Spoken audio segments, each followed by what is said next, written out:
Hey Robert, we'll get started shortly. Thanks for joining, and I hope you've got some In and Out in your system. Got some In and Out burger. You got some. Why is the Jays game on? I don't care about this. Oh, it's the 11th inning. Fine, it's the 11th inning. I watch the Jays. Sorry if I'm like mad about baseball. I'm a Giants fan. The Giants are 0-2. They didn't even get a run in the first two games. I'm just so like So we got to watch a little bit of the baseball game before they switch over to the Habs game on. I'm watching on Sportsnet tonight. Let me know what you guys are watching on and oh, Robert's having ceviche today. Well, it is Saturday. Got to live it up on Saturday, right? Lots of content, jibber jabber says. No, I'm speaking now. I'm speaking. I'm good. I was just getting like typed in. I was getting typed in before. Now I'm talking. And nothing's happening yet. I'm still waiting for like.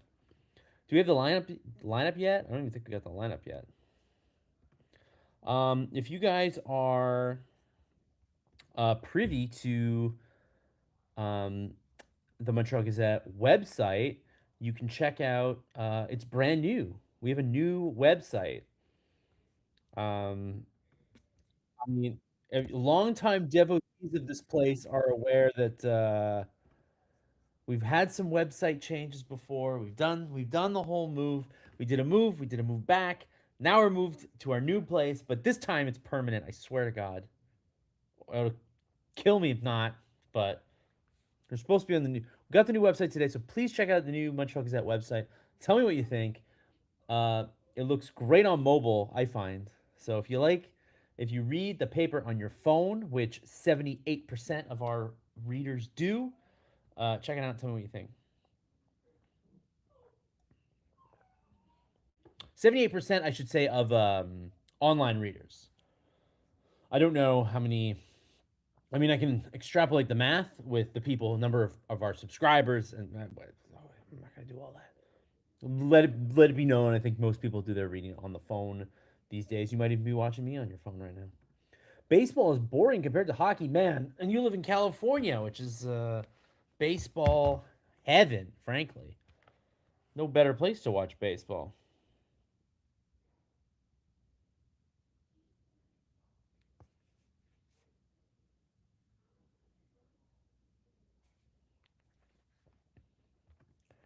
Texier is out still. Oh yes, let us get to the lineup here. I'm not surprised that Texier's out. I honestly felt like even if he was good, I think they liked what they've seen in Valeno. So I'm kind of not surprised they just go with that.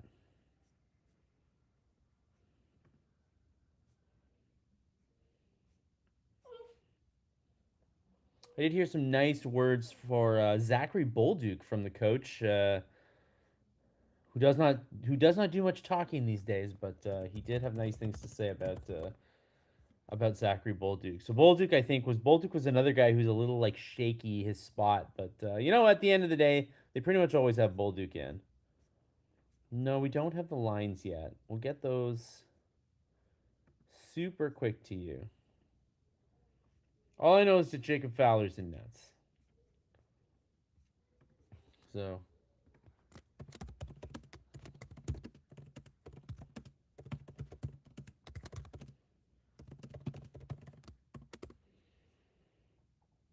So yeah, let me know what you think about. Robert says it's the same lineup. That was the vibe I got as well. That was the same.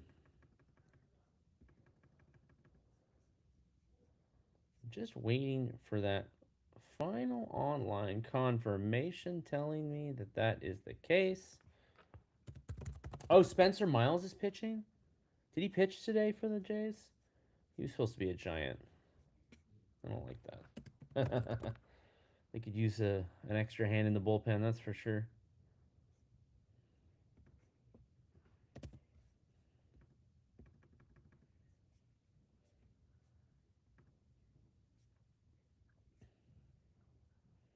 All right, I'm gonna wait just a minute on those lines. I guess we're a little bit early, but yeah, just curious to know what you guys think about Fowler starting tonight. As you guys know, Dobesh started the previous two games Won them both pretty spectacularly. Made 41 saves on Tuesday against the Carolina Hurricanes, the best team in the East, and then made less saves, but was equally as good, I thought, against Columbus. Robert says the Dodgers are the champs again. Baseball needs a salary cap. Yes, this is it's gonna be a big year for baseball because they got this year, and then after this year, the CBA is up, and there could definitely be a really long strike or lockout. I don't know where they're sitting on a cap. Obviously, the players don't want a cap. The owners have been pretty no cap in their history. I imagine they're probably more pro cap than they've ever been.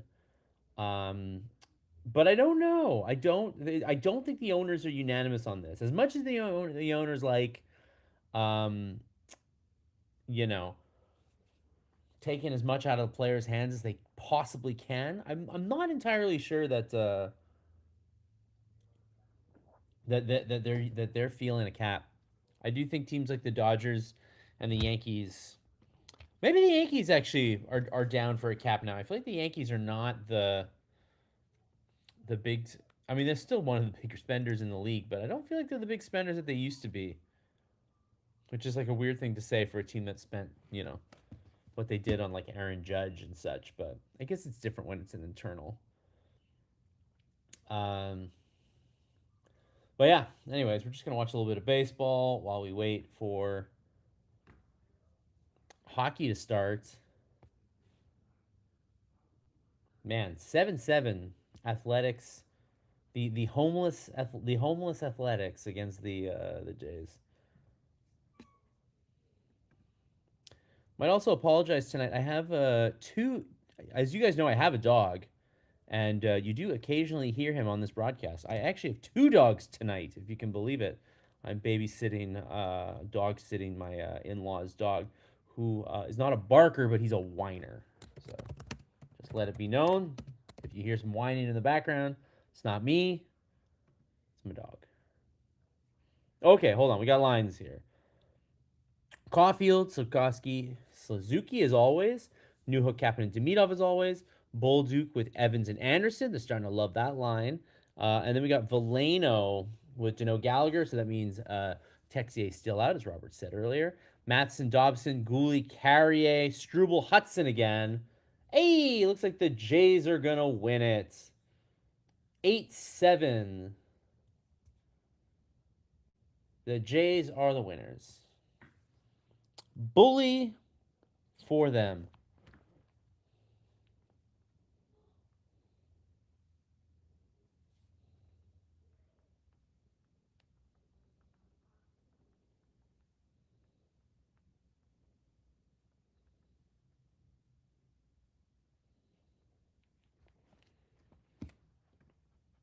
Hello there, Karen. I've got today's World Championship of Men's Curling, Canada versus Scotland. Ooh, that's like the old school curling champs, right? Like Scotland and Canada, those are like the OGs of curling. So that'll be a good one. But yeah, as I was saying earlier, please do check out the Gazette website. It's brand new. How's it look today? Looking good. Let me know how you feel about the new website.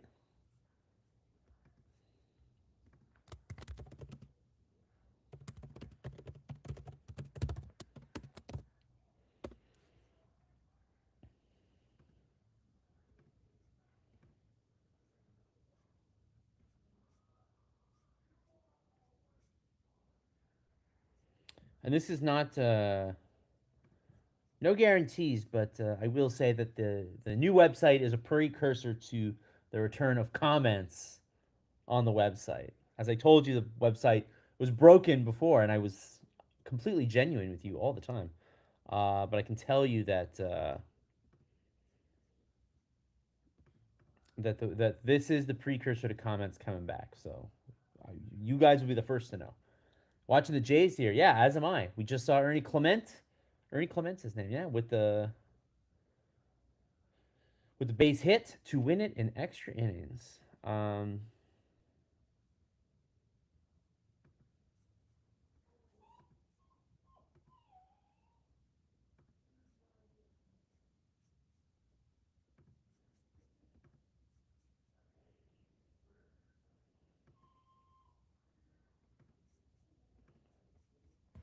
But yeah, so let me know about your thoughts on the lineup tonight. We got Fowler in goal. So Fowler against the Preds, and then surely Dobesh on Sunday against Tampa. I think that makes sense. I think we all agree that that probably makes the most sense. You got Fowler against the non-divisional opponent, and then you've got Dobesh obviously in the big boy Sunday game, which by the way is at 5 p.m. tomorrow. Not not great in my opinion.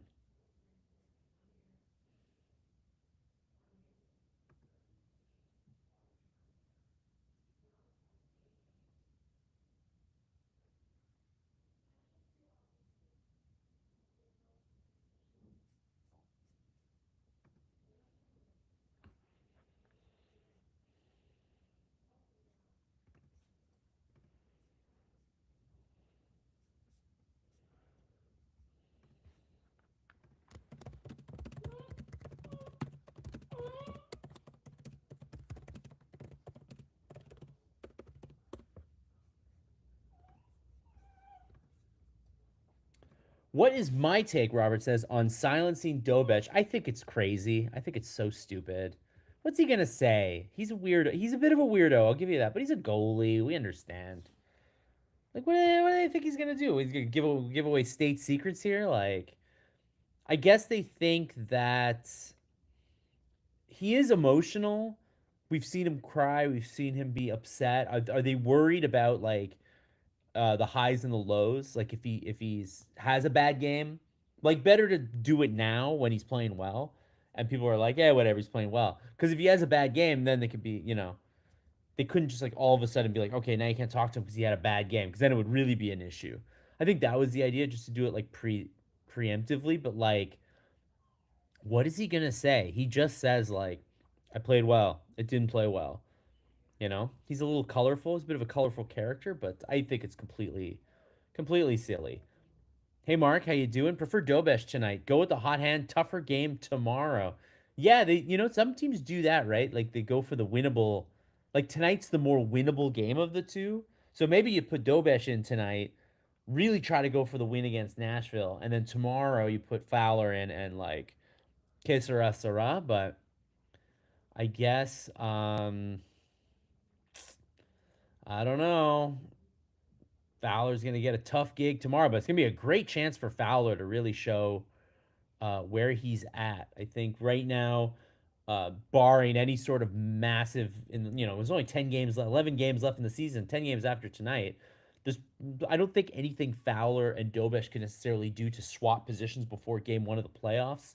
But if, for instance, Fowler, pitches a shutout tomorrow, and then Dobesh struggles down the line, and then Montreal meets Tampa in the first round. Maybe they think about tomorrow's game. Like maybe that's a situation where, starting Fowler is kind of an interesting. Like you start Fowler because also like Tampa's doing their reads on guys, right? Tampa does their they got their video. They don't necessarily, but it helps to like be there. So you don't give Tampa a chance to see Dobesh in action, because I think the Dobesh that they know, and necessarily the Dobesh that's like of the last 2 months, is a very different, or the last since Marciano came in. Totally surprised to see Fowler tonight. Mark is. Karen says we got two goalies for a reason. 2 games in less than 24 hours. Just glad Monty is in nets. What do you mean they silenced him? So he's not speaking to the media. Karen is the specificity of it. So he's not doing interviews. Whether regardless. Hey, SL. Dobish is a highly emotional person. I have no problems with that protecting him from press. That is, and the fact that he's a rookie, you kind of like, okay, like, if it was a veteran, if it was Montembeau, it'd be like, what the hell? You've been here for 10 years, like, or you've been in the NHL for a long time, like. Mark says, I forgot we have a back-to-back. Okay, so he's pulled his surprise about Fowler. I personally don't like Marty being nasty with the reporters, disrespectful. Just answer the questions, it's part of the job. I too was a little like, really, dude? Like, it's one thing to say, I'm not going to give the lineup information. Your prerogative. You don't have to do it, but you don't have to be like upset that other media people are asking about it. That's the weird part about it. Like, it just didn't. It didn't necessitate that level of you know, rising the heat here.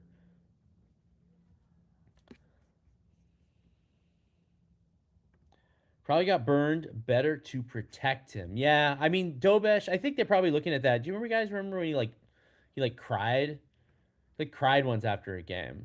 He's an emotional guy, which to his credit, you know, I'm sure is what makes him a very good goaltender. And you know, it's what's brought him to the dance. That being said, I'm a little like, what could go wrong? You know, what could go wrong?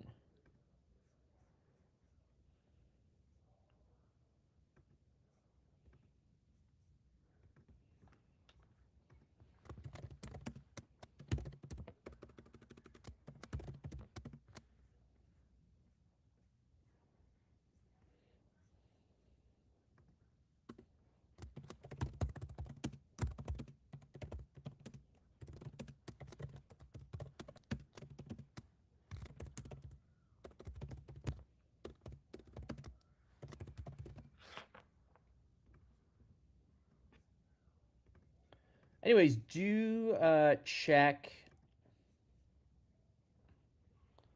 the new Montreal Gazette website. Have a gander. It's a lot. Pardon me, I will say, because I do update the website while I'm doing this, so I do occasionally go into another tab and I'm not paying attention to you guys. But I will say, if tonight, because it is a new back end that I'm on the Gazette website, it's new front end, it's new back end. If it looks like I have a confused look on my face, it's because I'm still trying to locate everything on this new CMS. I've been working in the new CMS for like a week now or so, but I'm still like figuring that out. Mark says, I find Marty cocky and I don't like it, but then again, just don't like him, period. You know, when you're a Hall of Famer, I guess you have the right to be a little cocky, but, you know, he's a young coach. He should not necessarily be so confident. Best coaches with the media, Maurice and Bonus. They give good quotes, those guys. They're straight shooters. That's why they've been in the business for, I mean, those guys have coached a combined, what, 50, 60, 70 years? And then the worst, Torts. Yeah, Torts is not great. I believe it was December when a reporter went up and asked Dobie how he felt. He was lucky they sent it back to Laval when Fowler was doing well. Yeah, that whole thing. I think they're looking at that and being like, he's a rookie. Mark says, "Can we comment on articles?" Oh, so Mark, you will be able to very shortly, very shortly. But today is the first day they're rolling it out, and they did not want to put the comments in just yet because in case the site broke down and exploded. Like, so today's version of the website is like a slightly stripped down version of the full website. They will in the coming days and weeks be implementing new stuff. Um, Hopefully some more vertical video for you all. Hopefully some more charts and graphs for you all. Some more animations, visuals, all kinds of fun stuff. It's gonna be fun, and the comments. The comments are coming back. I don't know when. I can't tell you when, but I this was the first. I could not say much because they needed to finish the new website, and now it's ready to go. So coming. What do you think about Owen Protz? Owen Protz is a very interesting prospect because he's unlike anything else that they have in that he is a very old school, rugged defenseman. Because he's that, I think he has a really good opportunity to move his way up in the organization. Um, but still early games. There's a lot of defensemen on this team. There's a lot of defensive prospects. They've got Obviously, they've got Engstrom and Reinbacher knocking at the door. They have Pickford knocking at the door soon. And then they're going to have Protz, and they're pretty high on Middlestat. Luke Middlestat is not a guy that I was like, oh, yeah, he's coming in. But he's already come into Laval. He's already made a difference. He's a little older on the prospect side, so he also has a chance to move up pretty fast. And then, honestly, on other teams, guys like Struble and Jack are young enough to be considered prospects. Sometimes they're not, but you know what I mean. Torts is a complete jerk, Mark says. I always find Cooper is a class act. I've never seen him disrespectful to reporters. Yes, John Cooper is a very seems like a smart dude. Like button. There is a like button. And you like Marty. I like Marty too. He's not a conventional coach, which I think like kind of brushes people certain way. Like he's not. As SL says, Marty has his good spots and his weaknesses. Nobody's a perfect person. That's it. There's no perfect coach, and Marty has his like things that I'm like. It's clear that he's great at getting the players to buy in to his game plan. Players love him. He comes across as a very sort of open-minded coach.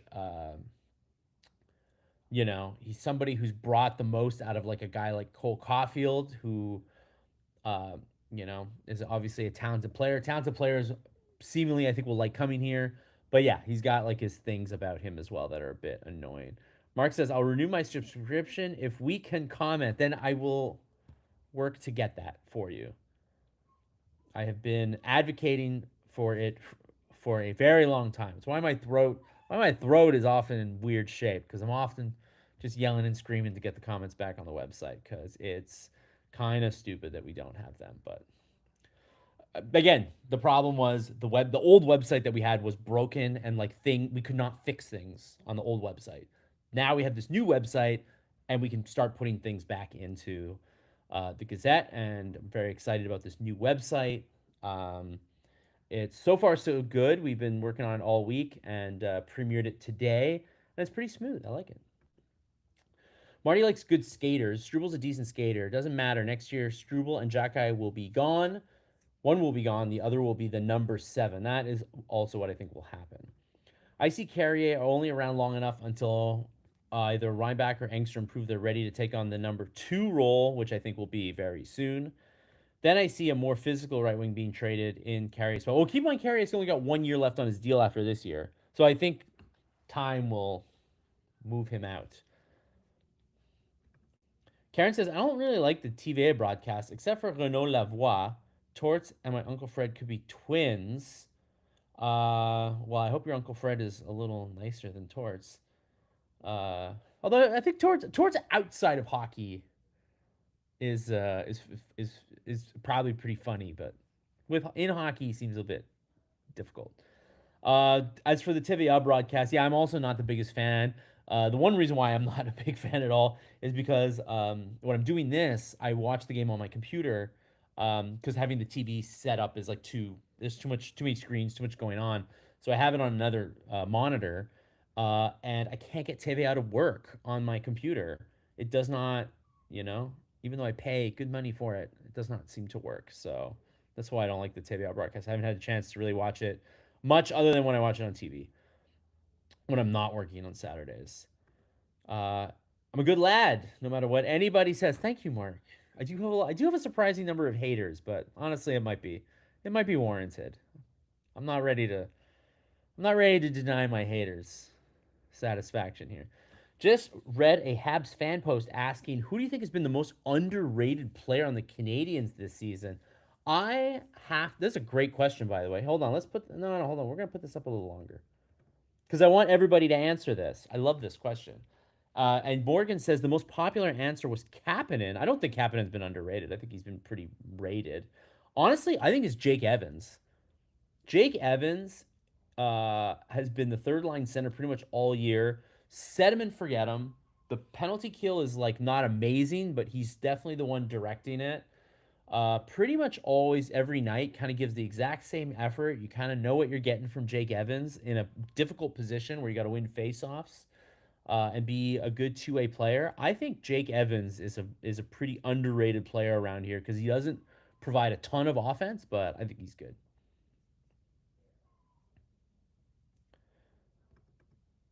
Karen says her uncle just looks like Torts. That's good. Coaches with law degrees: John Cooper, Pat Quinn, George McPhee, Brian Burke. That's fun. I wonder if having a law degree helps. I imagine it helps with just about anything.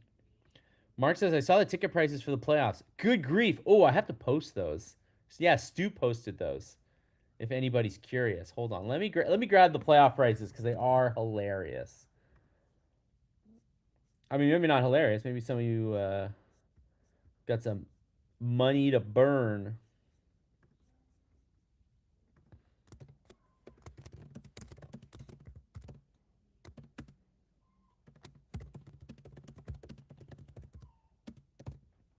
Yeah, here we go, guys. Here's the check out this link. This is the playoff prices. So let's look at this. The most expensive are the platinum round four. So Stanley Cup final. If they make the Stanley Cup final, a platinum seat is $1,484. The cheapest is a round one blue seat, $130. So $130 cheapest way to get into the NHL playoffs. And of course they're not like a ton of those to give away. Wait, we got more underrated players.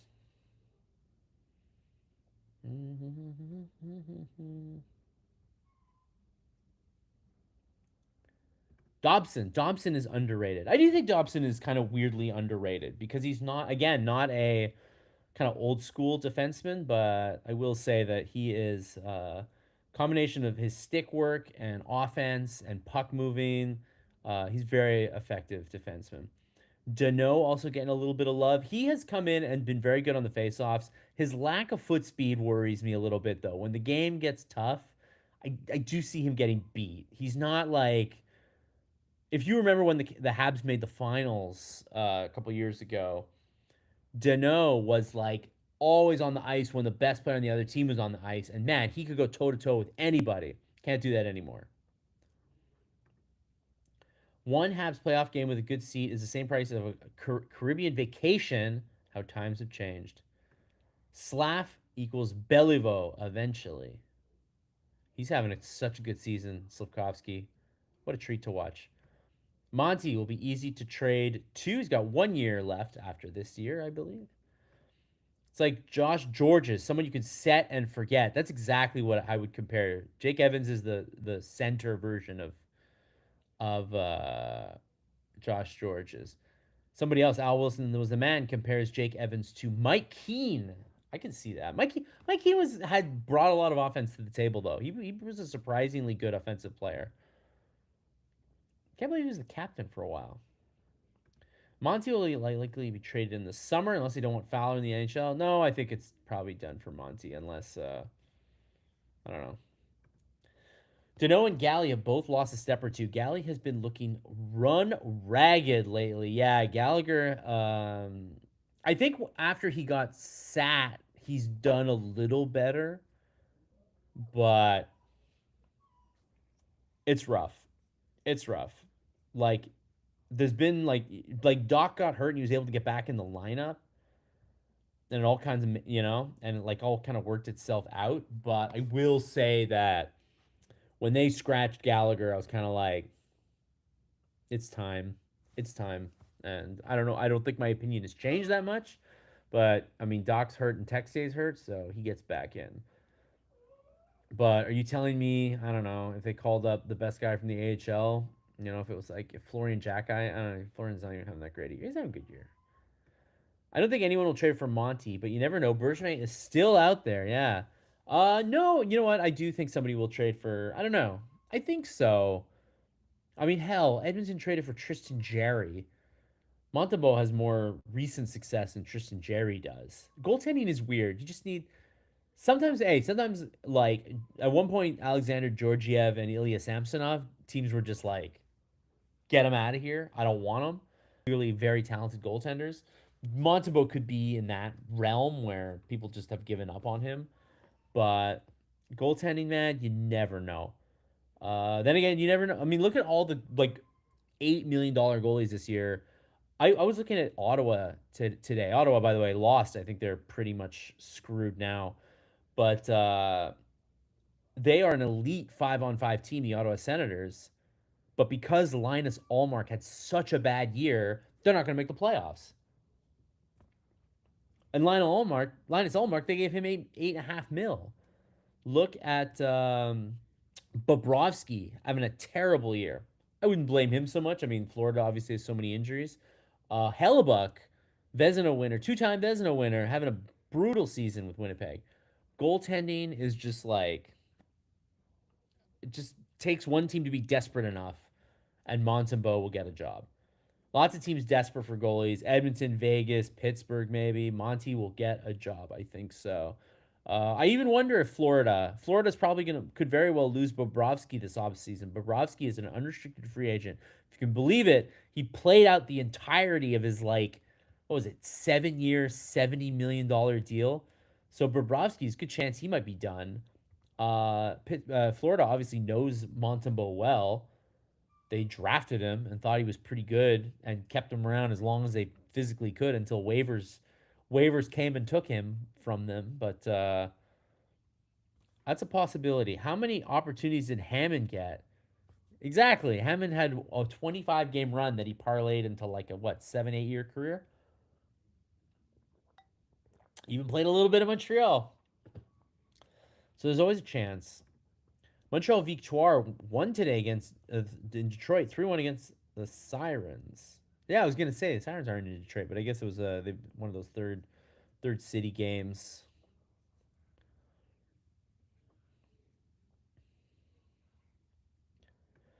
Karen says Galley played so hard for so many years that his body just can't do it anymore. Yeah, no, it's not an indictment of his skill level or his desire to play. Like, unfortunately, he's yeah, sad to say.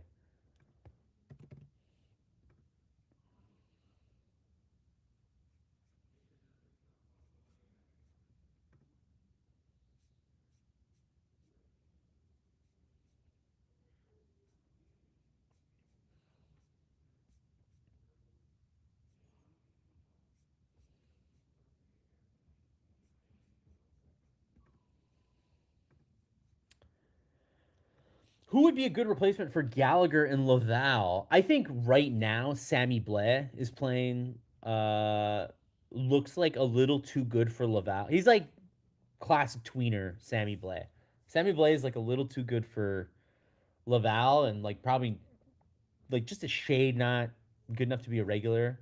But Sammy Blais would be my call up. If you want to go a little younger, um, probably Jack Eye. I don't know if he's ready though.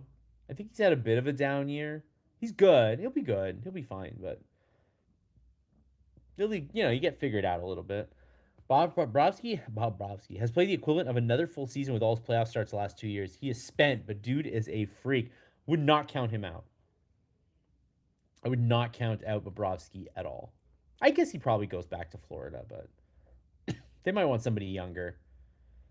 This is a big game for Nashville's playoff hopes. Yo, Nashville looked like left for dead. Last year they were god awful. Steven Stamkos looked like he was done. They were talking in the offseason like, oh, would Steven Stamkos waive his no trade? Would O'Reilly waive their no trades to go to like Montreal? And everyone was like, oh man, I don't want those contracts. These guys look like they're done. Actually, most of you wanted O'Reilly. But Stamkos, everybody was kind of like, and then lo and behold, Stamkos is up to what 35 goals on the season. O'Reilly's got 60 something points, and they're back in the playoff picture. Like I don't know. Barry Trotz is still leaving. He's still like, I'm done. But and they might hire Bergevin. But whoever inherits that team is inheriting an old team that's got some good young talent coming up, but they're not quite there yet. It's interesting. Michael Hage, hey, he might get called up. After Michigan's season is over. We'll see what happens. the defense in front of goalies is extremely undervalued. Hard to truly gauge a goalie's value. It's so ingrained with the quality of D in front of him. That's a very good point. We've got some stats that we're, working on about sort of goals expected and things like that, and goals saved. Goals saved is the big new goalie category that people like. That attempts to sort of cut through some of that, the dependency on the defense. But at the end of the day, I think we look at somebody like Dobesh, and that when he gets hung out to dry, he battles and stays in there. Whereas somebody like Montembeau was giving up those kind of softies early, and it was like, you just can't. Doesn't matter what you do the rest of the game. It's like hard to do that. Morgan Burton says Habs are at 94.3 chance to make the playoffs. Yeah, they got what, a 5 point lead on Detroit right now, something like that, or Ottawa. But I would say it's more like 100%. The thing is that makes it tricky is that yes, it's like 5 points, 4 or 5 points, and you're like, well, it's like 2-3 games, but they would also have to leapfrog a bunch of teams. So like really, like the Habs have to do worse than like 6 teams at the same time to not make it. Like it really it's gonna take like an epic meltdown to not make it. But I don't even want to talk about it because I don't want you guys to think I'm like jinxing them or anything. Been to a game at Bridgestone. Tootsie's is right across the street. I did once a game at Bridgestone. I drank. They sold like moonshine, but it's like it's like legal moonshine. It's not real moonshine. And then I did go to Tootsie's, and you know who was there? Elliot Friedman. Elliot Friedman was there. I just started the live blog. I think I just like no, I don't even think I had started the live blog yet. I think I was a substitute live blogger at that point. I think I was subbing for Julian McKenzie a bit. So I went up to Elliot. I'm like, hey, I'm like a part time live blogger for the Gaz, and he was like, he was very kind, Elliot. He was very kind.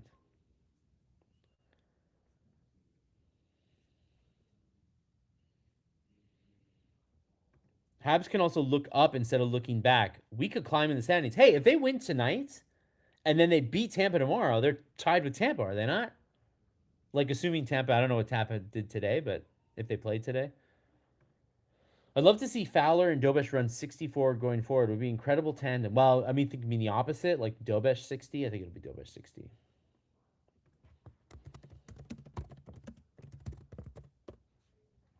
Okay, we are underway. I think my feed's a little behind yours, I will say. So you might grab me just a little bit early. Right? It's already underway.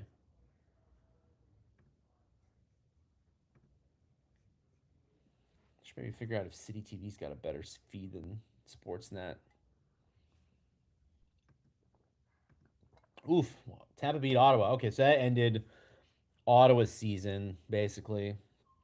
And then, so yeah, so even if the Canadiens win tonight and beat Tampa tomorrow, Tampa will still be ahead of them. But that would put, if the Canadiens can win both games this weekend, they'll be in the halves of the Eastern Conference and not in the that murky middle territory.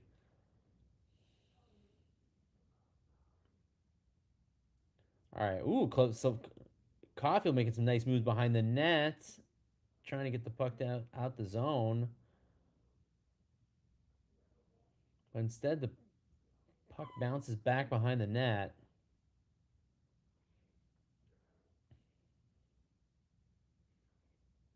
All right. Canadians struggling to get the puck out of the zone so far, but Nashville hasn't really done anything. Oh, tomorrow's the Carolina. I keep thinking tomorrow's the Tampa game. Tomorrow's not the Tampa game. I'm When is the Tampa game? There's another Tampa game coming up. Yes, two. Sorry guys, it's because I'm not doing tomorrow's game and I'm doing Tuesday's game. So I keep saying Tampa because in my head I was like, oh, the next game is Tampa, but Tampa's the Tuesday game. Sorry, tomorrow's the Carolina game. Don't listen to me. I don't know what I'm talking about.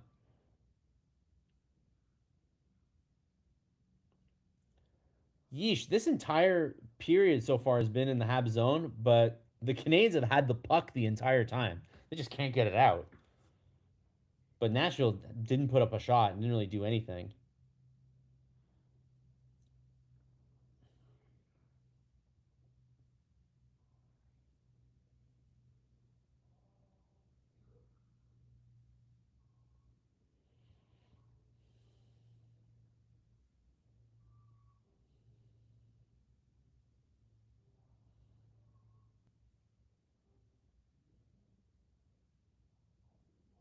Oh, Demidov right on the doorstep, right where he needs to be, but Saros.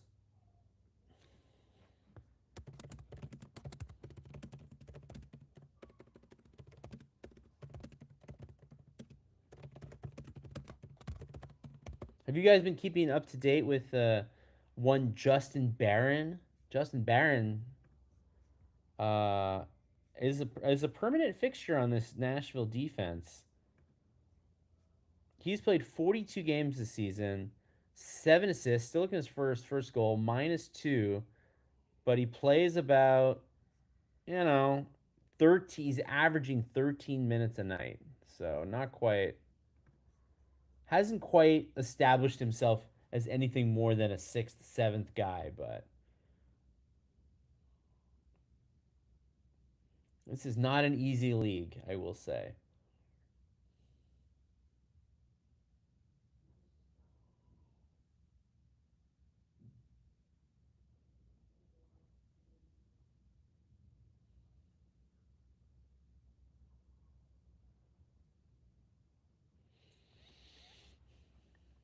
Adam Carter. Hey, Adam, by the way, happy Saturday. They got to clean up the defense tonight or they won't win. Well, I thought they had. I thought the defense was all right the last game, but there's always going to be some risk and reward in their game, I will say. I don't think they're ever going to play like a super tight game, but I will say that in the third period on Thursday, I thought they were pretty tight. I thought they looked pretty good. I know that like Mason Marchment missed tying the game by like fanning on the puck, but I do think that they kept it pretty tight.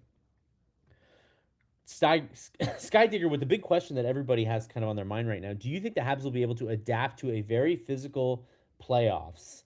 Um, yeah, honestly, like, do I guarantee that it's going to happen? No, but I don't think they're going to be pushed around as much as people think. I think Washington was like a pretty special team last year. They're going to meet Tampa and uh, Buffalo, which are definitely big teams, but I don't see them as being like they're gonna beat them with skill too. Those two teams, a little less so than like a little more so than Washington did. Struble was awful, even though he scored. Yeah, I mean I told you guys I'm ready for Reinbacker.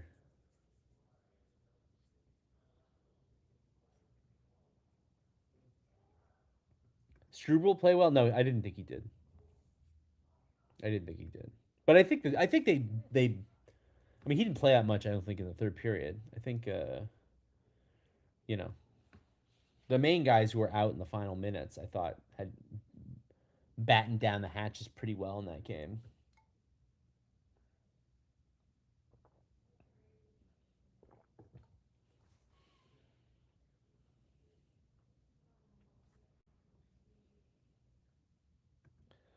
Karen says they are being pushed around. They have to up their physical presence. I think Goalie has been a lot better. Oh, breakaway Slavkovsky. Oh, what a glove save by Saros.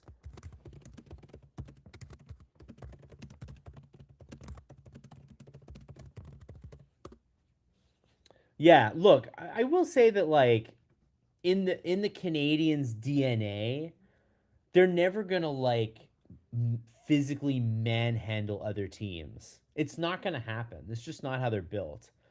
But I do think that there's enough size and strength that they're not going to get pushed around too much, and that the talent will still rise through. But they're not like totally there yet. They need to get. I mean, they're still young, right? They need to get older. They need to get a little. Some of the guys they have need to bulk up a little, which will happen over time. But I don't necessarily see them going into the playoffs and just getting like manhandled by a team, especially in the East. I don't know. Buffalo's kind of a weird matchup. Could happen.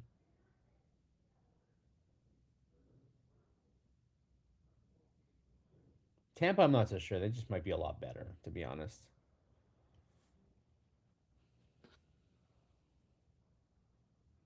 There we go. 2 on 1. 2 on 1.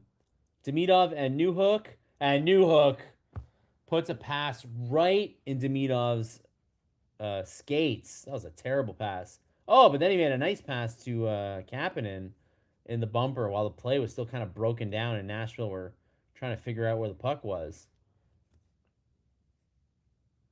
Yeah, Newhook definitely telegraphed what he was doing. Saros locked in so far. Yeah, no, his defense is definitely those two breakdowns there, and Saros looked pretty calm. Hey, I have Saros in my fantasy league tonight. So go Saros. No. 1-0. Let's hope for a 1-0 win. Never a fan of passing on the 2-on-1. I think there's a way to do it, and that wasn't the way.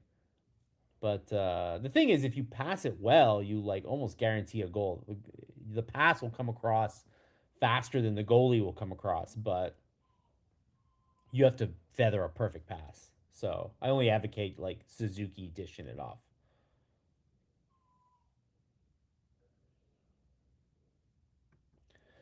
I know Michel Bergeron is a dinosaur, but he was pissed that Caulfield wasn't on the ice with the empty net, and I agree.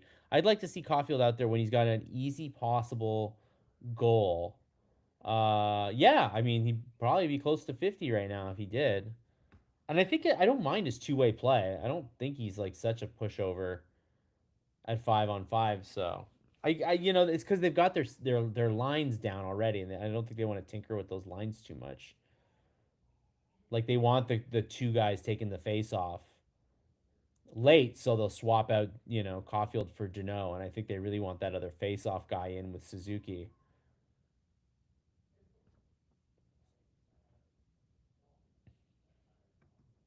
Blue is glad Marty's going with Struble. I feel like we are not. We are torn in the live blog. I feel like some of you like Struble more, some of you like Jackeye more. I think we're all kind of like that's probably the spot that you improve anyway in the off season. But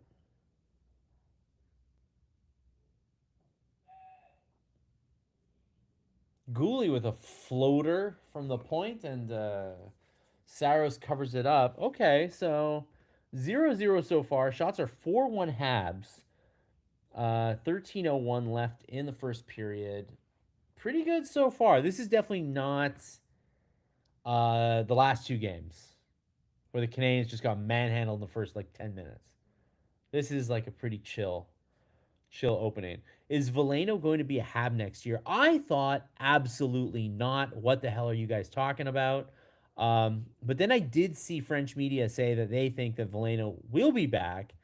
And the only explanation that I can have for this is that he's such a like good charactered 13th forward that they'll make moves in the top 12 and they'll just keep him as the 13th.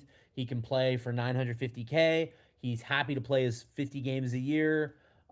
He can come in and be physical and kill penalties and win faceoffs for you. He will provide you with no offense, but like if you need an extra forward, he's great. Because the thing about the extra forward is the extra forward, you don't want it to be like Owen Beck, right? You want Owen Beck to play so that he could be good. And Michael Pizzetta was a bad 13th forward because he is not good at hockey. So so Valeno is like a touch better, and he probably maybe doesn't think that he can get a better opportunity. He also gets to play at home on a good team, so he's probably like pretty chill about being here. But yeah, if they want him back as the 13th forward, but I feel like they already have 12 guys signed. Now that they got like they locked up Texier, they're probably going to improve the team. But maybe Doc doesn't come back. Maybe Newhook doesn't come back. I don't know. Maybe those guys are trade bait. Gary Bettman needs to retire. Yeah, he's I can't believe he's still around. What snooze fest of a commissioner they've got, which I'm sure is why the owners love him. But yeah, so I was a little surprised to hear that they were potentially already contemplating bringing Valeno back.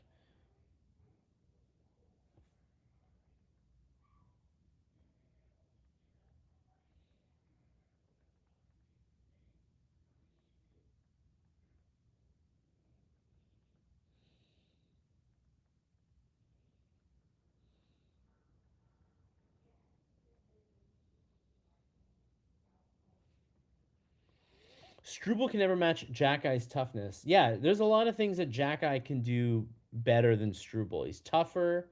I do think that he's a little better with the puck. I think that he can take more chances. I do think that opposing players need to be more cognizant of him. But what can I say about him? It just hasn't worked. It hasn't worked so far. Struble's just as tough as Arbor. The thing about Struble is that he's not very he's very like he reacts physically. So if like somebody goes after Dobesh, Struble's gonna be the first guy in there. Or if somebody, hits Struble, like he'll react and he'll be physical. But he's not he's never the guy who like forces the play the way that Jack Eye does. Like Jack Eye's gonna go out and be aggressive and make the hit. Struble doesn't want to get out of place, so he's not gonna do it. Which is why I find that Struble's not that great about clearing the net. Kind of lets the guy get in position. Struble throws bombs, good hard hits. I wish he did those things. Anyways, I don't dislike Struble or Jack Eye. I just think that they're gonna try to improve the defense in the offseason, and that's the obvious place to work.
Well, not a whole lot happening here. 10 minutes. We're at the midway point. 6-1 shots, Habs. Midway point of the first period.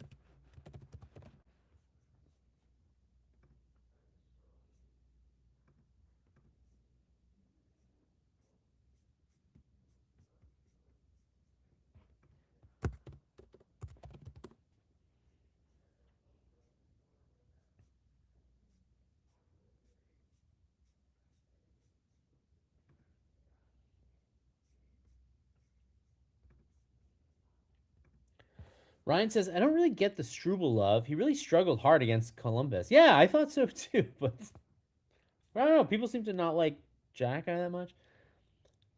SL says they're going to move Hudson to left D next year. Reinbacher Engstrom will be given the shot to take the open spot on right D. Carrier will likely be replaced at some point too. Yeah, I'm still not totally discounting the possibility that Reinbacher Engstrom gets called up this year. I think that's like the final bullet in the chamber that the Canadiens have to like tighten up this team. And I think that if they keep seeing Hudson maybe not play his best because he's on the right side and he has to accommodate Struble, which is what I feel like happens when I watch them play together. I feel like Hudson is not able to play as aggressively as he wants to, and he gets burned a lot more. And a lot of, and I mean, you guys are kind of like, oh, he's like too aggressive and he gets burned a lot.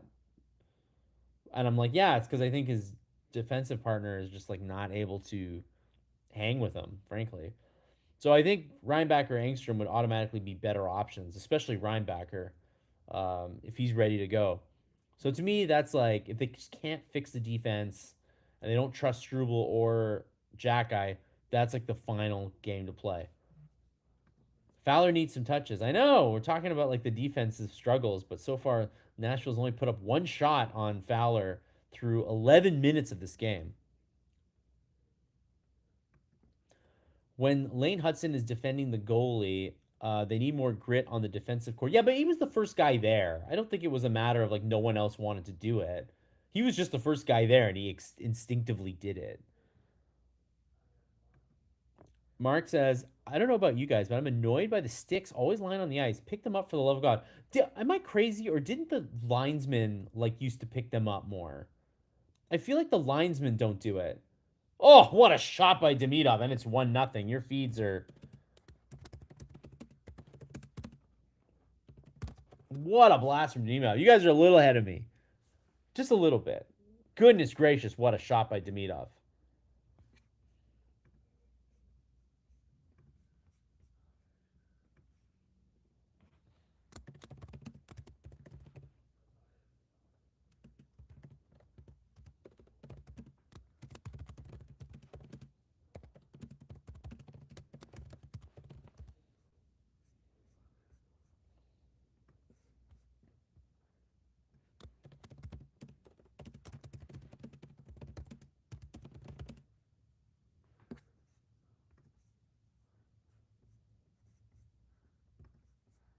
Wow, so Demidov's tied with Seneca again.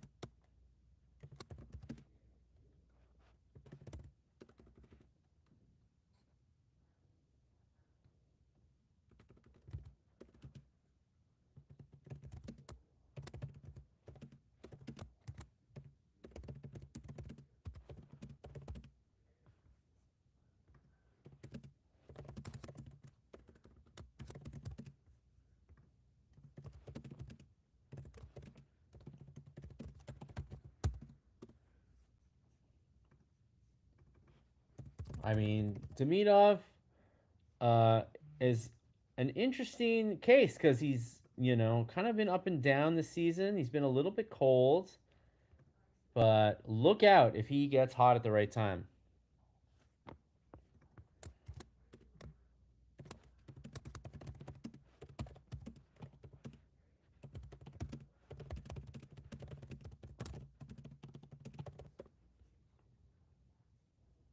Right? The linesmen always used to pick up the sticks. Now they don't pick up the sticks anymore. They just lie there all the time. If Demidov gets hot before the end of the season, like look out. He has been pretty cold, but still like contributing. Dobson was less than 5 feet away, just standing. He didn't move after Hudson. Yeah, I'll have to watch that again. I don't remember it totally like that, but I'll take your word for it.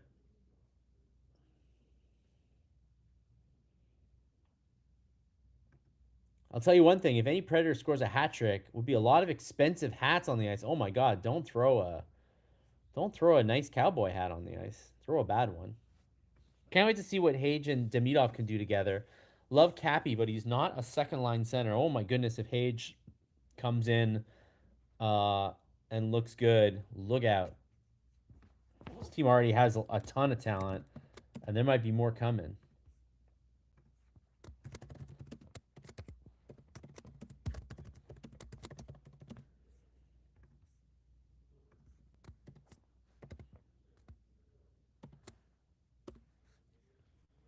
And Suzuki gets an assist. Good on him. Yeah, Mark says it right. Imagine how good this team will be if Kapanen is the third line center. Yeah, Kapanen already in his rookie year, remember he's just a rookie, so he could conceivably get a lot better. Imagine if he's like right now I'd say he's like a placeholder second line center, but imagine if he gets better and becomes a real second line center, Hage comes in and becomes a real second line center. Like this team could have a ton of talent. I was shocked Demidov was still available at 5. Hey man, that is the Russian factor. There are definitely some teams that are wary. If they can draft a North American player who's got like a similar amount of upside, they'll do it. So Anaheim, I kind of get it because Seneca's been just as good this season. Columbus, I think, got in the Kotkaniemi problem where they really wanted the center, but that guy doesn't seem like he's very good or healthy ever. I think Cappy should be a winger, Adam Carter said, but he's pretty good at faceoffs. I feel like I wouldn't discount him evolving into like a really good center. He's also just good at going to the net. I mean, anybody can do that. The winger can do that, but I don't know. I think if he shows any predilection for being a good center, you got to keep him at center, right? It's like pitching. It's like pitching. If the guy looks like he can be a starting pitcher, you keep him as a starting pitcher. Hey, we got Max says, I love the new layout of the Gazette. Thank you, thank you, thank you. I love it too. It's great on the back end too. Karen says the Habs are 18, 8, and 8 on the road this year, which is good for 6th in the league. Yeah, they're a good road team. I wish they're a better home team. But hey, in the first round of the playoffs, they're going to be on the road in all likelihood.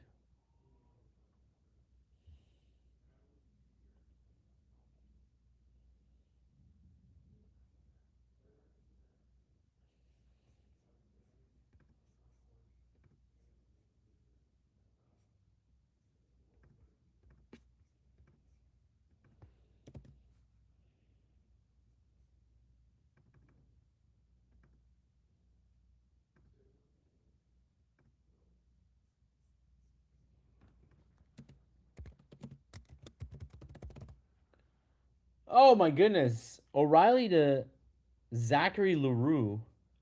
Sorry, why did I say it the Canadian way?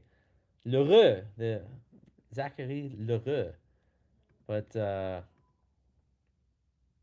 very nice.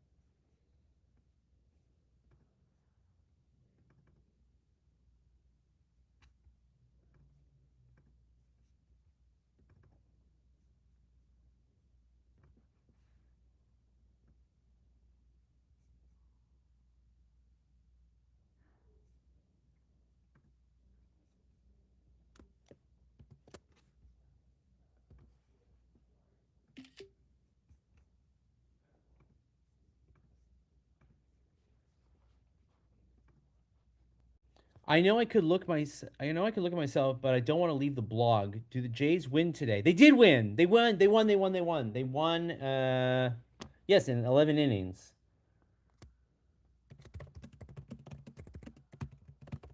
Yes, yes, yes, they did. So if you're a Jays fan, it is a good day to be a Jays fan.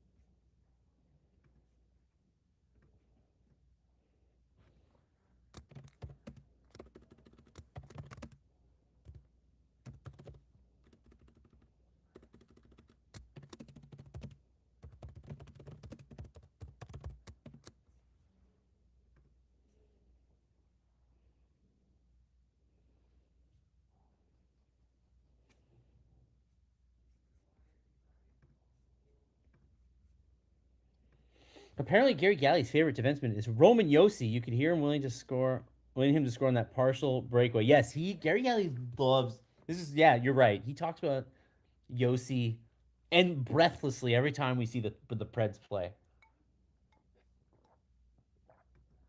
Demidov is earning millions these last few games. Yeah, he's close to 20 goals. Must get him a tidy little sum, right? Pittsburgh is irrelevant to us. They're top 3 in the Metro. Yeah, I don't think they're going to be a factor. The factor here is really like the Detroit, Ottawa. Um, yeah, Detroit, Ottawa are the two big ones, and then like it would be preferable if who's the other one? That's it, really. Detroit. Yeah, Detroit. I said. Did anyone ask Marty if there are any lineup changes pre-game? As far as I know, nobody did. Demidov's gonna get a bag. Demidov's gonna get less than 10. It's a good question. Players his caliber coming out of their entry level deals are getting more than 10 million now. It'll be a really interesting question if Hughes can convince him to be in the 8 mil to 8.5 mil. Convince Hudson to do it. Every player is different though. Harry asks, "How did the Expos do?" Not great, my man. Not great. Karen says, "I'm sorry, but I will hate Toronto forever." This you're talking about the Jays, right? Yeah, I'm not a Jays fan either. Uh, Giants fan, as you guys know. I don't even care how they're playing right now. It's too depressing. They stink. They're gonna be bad this year. Mark says Pittsburgh is not irrelevant because one of Pittsburgh Columbus Islanders is not going to make it, and then that team would be in competition with the Canadiens in the wild card potentially. That is also a way to look at it. But I think if Canadiens can take care of their business, and if Detroit, Ottawa flame out, then the Canadiens are pretty much in, regardless of what those Metro teams do. But yes, one of them could very well get a wild card.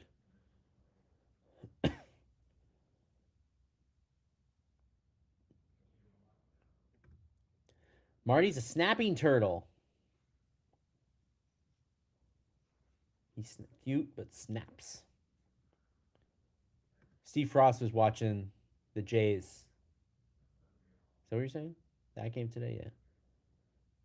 Can't afford giving Demidov what he wants. Inspect this team to be contenders. Yeah, no, I don't think. Look, I can't imagine they're going to make him the highest. Like I'm sure they're going to try to lock him in this summer. And if you locked him in this summer, it's at 8.5 mil. Like I think that's the going rate. Makes Dobson the highest paid player on the team, which is funny, but I mean that's what happens when he was closer to unrestricted free agents. You had to buy out more UFA years, so um, I think it would be hard for Demidov to make a case that in the team's internal salary structure that he's worth like 10.5 mil. But the funny thing is that on other teams, they are giving those guys 10.5 mil. Logan Cooley being a great example. Oh, Demidov with another chance here, and he just missed it wide. But now Saros is on all fours in the crease, no idea where the puck is. Kapanen's like, hey, he doesn't have the puck. It's a loose puck, but they did call it. They didn't. There's too many bodies. They couldn't see the puck. Official called it pretty early. Oof. Justin Barron getting.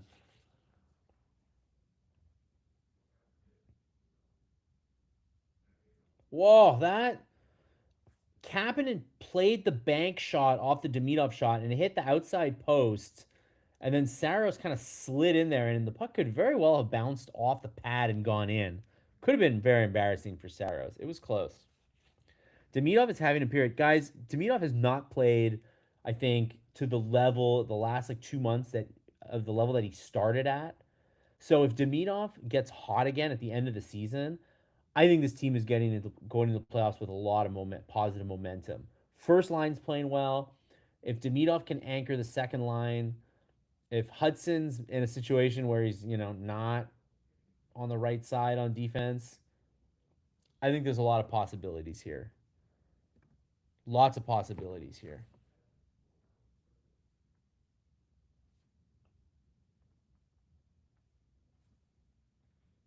Got to give a shout out to Harry. Harry's here tonight. As an aside question, anyone think Austin Matthews will be traded this offseason? Yes, I do. I actually do think it could happen. I think I do. The funny thing is, and I said this when he got hurt, him getting hurt was the best thing that could happen to him because it got all the heat off him about the gold medal and the Trump thing and him being Johnny USA. Like, you don't hear about it in the news anymore. I will say that when the Sens lost, you hear a lot about Brady Kachuk because he's doing a big like USA signing with his brother next week when they're both in Florida. You can tell his priorities are not with Ottawa, and I think Matthews probably wasn't going to be not smart enough due to talk his way out of the mess that he was in. But just by being hurt and being at home, it can just like die a nice peaceful death, and he can come back next season. Adam Carter, controversial opinion right here. Matthews will not be traded, but if he is on the block, Montreal better get on that. Would you guys get on that? Would you guys get on the Austin Matthews train? What a thought. What a weird thought. I had never even bothered to consider it. But if Austin Matthews were available, would you Kent if you were Kent Hughes, would you be interested? Matthews in Montreal. You guys would be interested in Austin Matthews. He is, I mean, a prodigious goal scorer, no doubt. So I get what you're saying. I get what you're saying.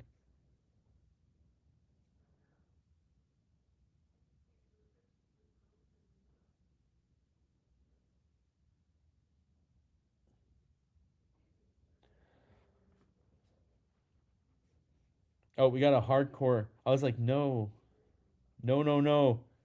We got some no's. We also got some. They ran Fowler over. Oh my goodness. Yeah, I just saw it. My feet again a little bit behind. Evangelista runs him. Was that Evangelista who ran Fowler over? Now they're fighting in the corner.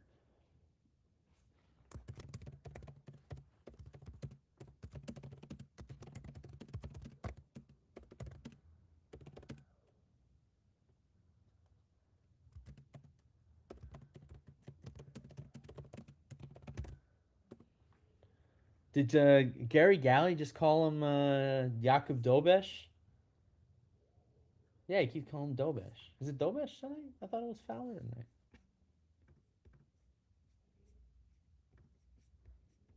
Yeah, it's Fowler tonight. Yeah, exactly. Gary Galley confusing me tonight. He's calling him Dobesh. He called him Dobesh enough times that I was like, wait, did I make the mistake? No, it's Gary Galley that made a mistake. Yeah, exactly. SL, you were talking about Dobson. Well, here's another situation where Dobson's here, right? There he is. Yeah, look at Dobson coming in late. Okay. Okay. I'll give you that. Dobson took a second there to come in.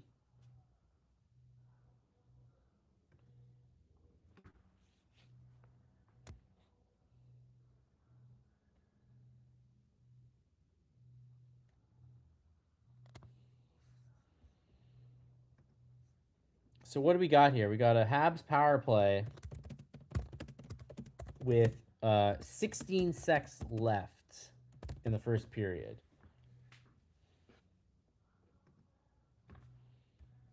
So Evangelista goes off for goalie interference.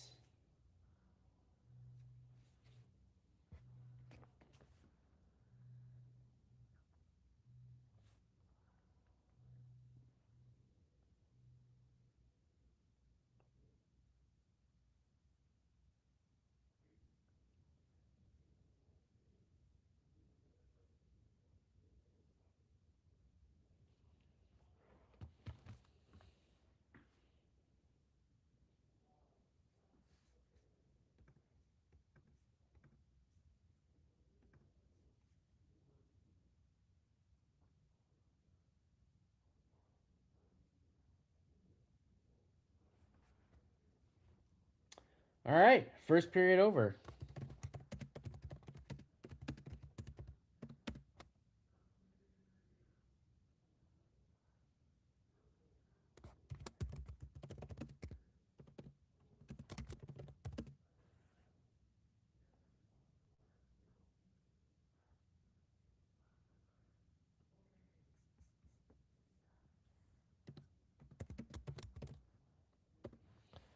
I mean, okay, guys.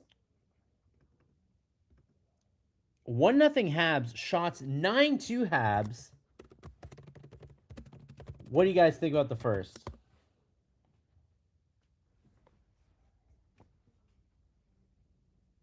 I gotta say, I mean, after watching multiple games here where the Canadiens fell flat entering the game, out shooting them 9-2.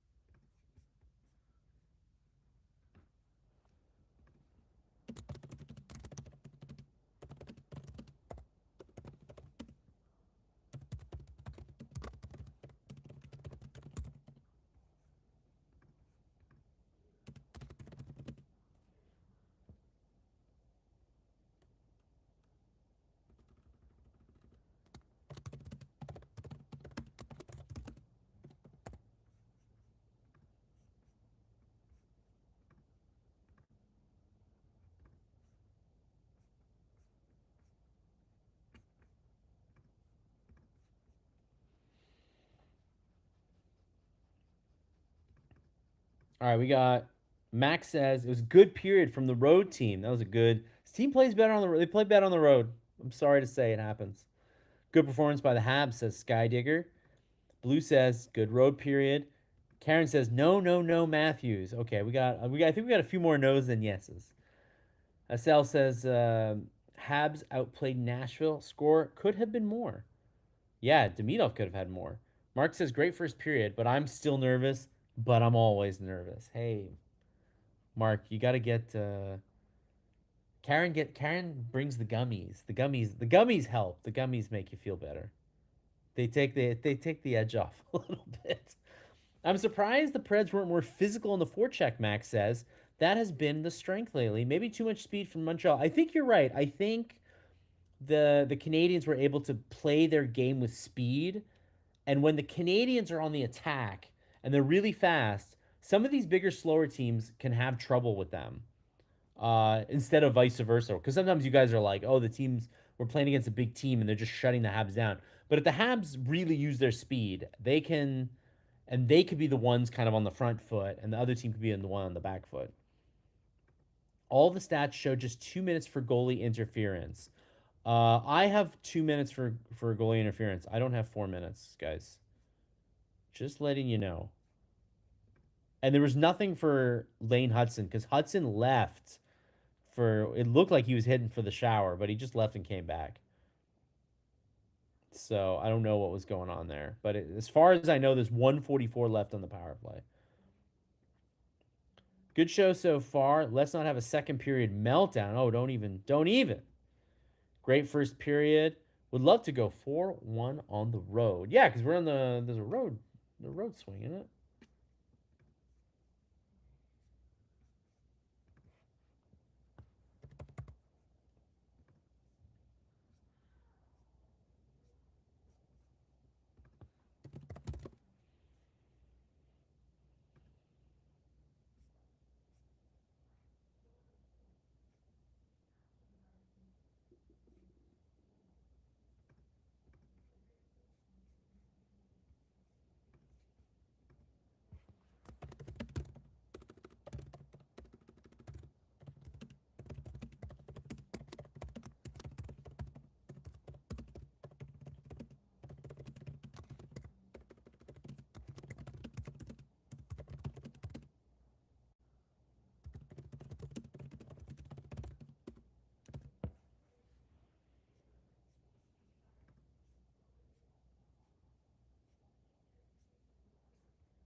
How many points, Skydigger asks, would Demidov need between now and the end of the season to win Rookie of the Year? So right now he's at 50 something or other, right? I mean, the answer is there is no amount of points. Schaefer's just too good. He's at 55. If he gets, let's say, 10 points in the last let's say if he gets 15 points in the last 10 games somehow, he goes on like a massive heater and gets 70 points. And then Matthew Schaefer has maybe like, so Matthew Schaefer is currently at 56. Okay, no, there's no chance. Am I hosting the live blog again tomorrow? No. The plan is for me to not do it tomorrow. I have to rest my voice. I don't. The back to backs are hard sometimes, but if they make the playoffs or whatever, we'll do the back to backs. But right now, I don't think I can do the back to backs. So the plan is to not.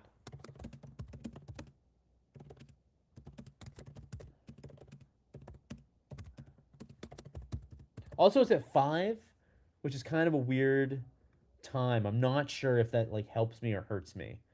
On the plus side, I get to go to bed early, which is nice. On the downside, I should probably go see my mom, my poor mom. I haven't seen her in a minute. She's probably wondering what I'm up to.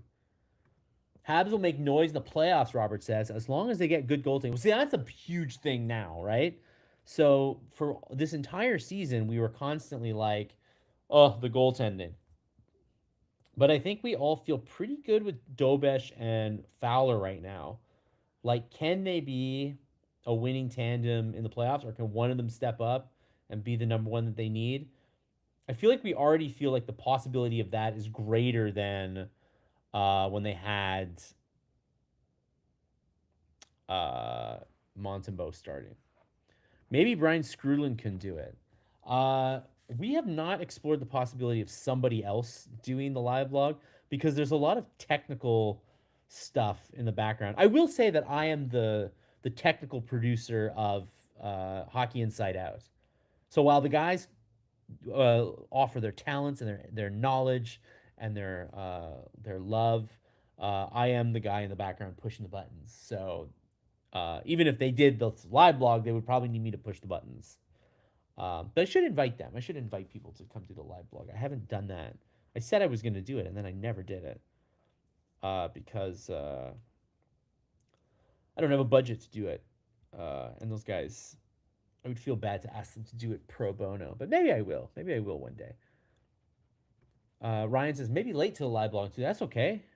Come on, come one, come all, come whenever.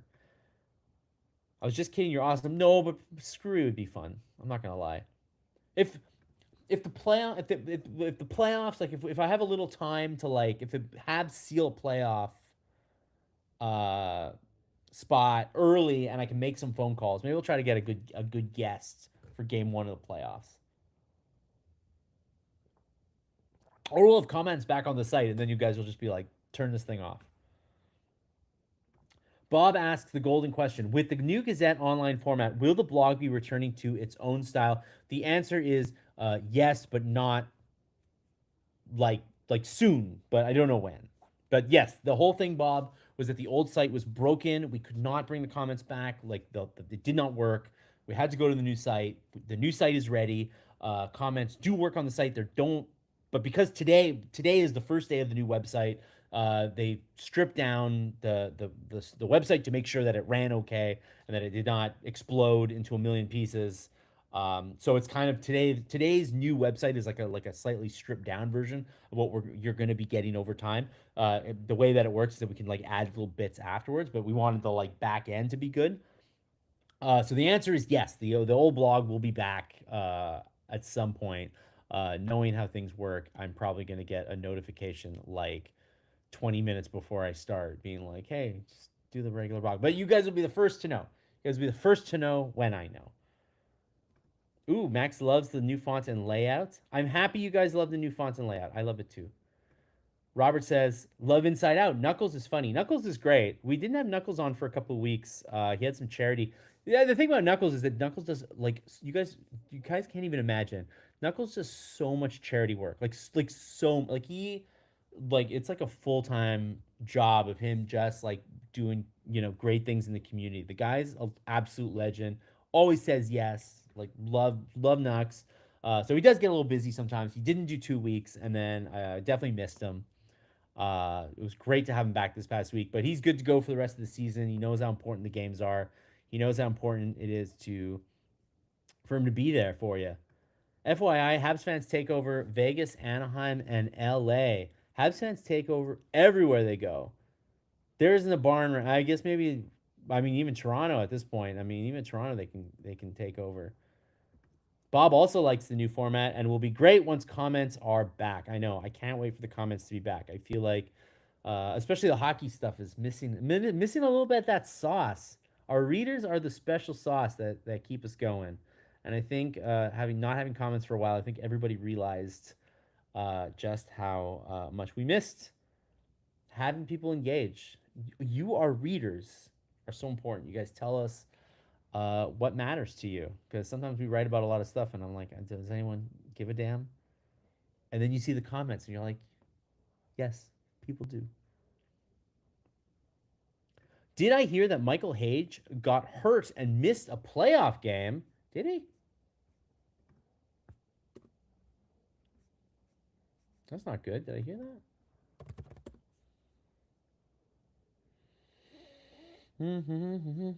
Michael Hage, is he hurt? I don't see any of that. Oh yes. Yes, he did. Michael Hage did indeed miss Friday's game. You are right on.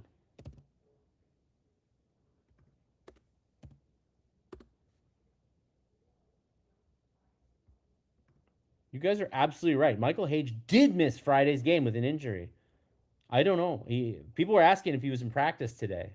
I could not get verification. Yeah, heard something about a leg injury. Oh, that's a bummer. Screwland stepped in for Nyland. Yeah, we always look to the '86 Habs. The '86 Habs not only were a cup winning team, but they also have the best guys on that team. They're fun. They love each other.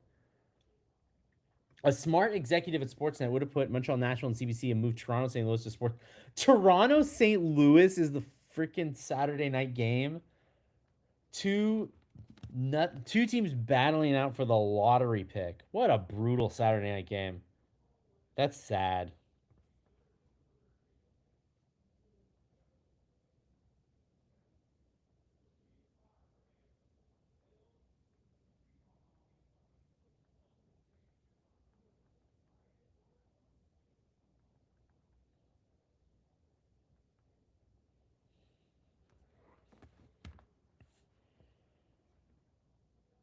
Yeah. I don't know why they like it doesn't seem like they can change.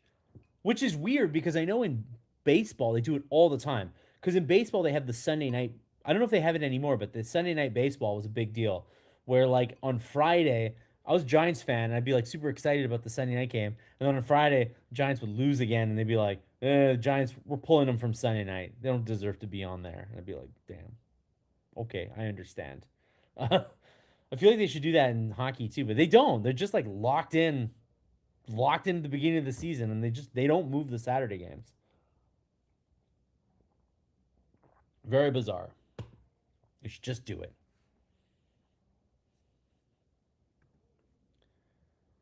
Don't you guys get ESPN Plus? I don't think so. I don't even think. Can we even legally get it? I don't think so. Maybe if we have a VPN or something, you can try. I don't know how that works. Do we want to check out Money Puck? What does Money Puck say?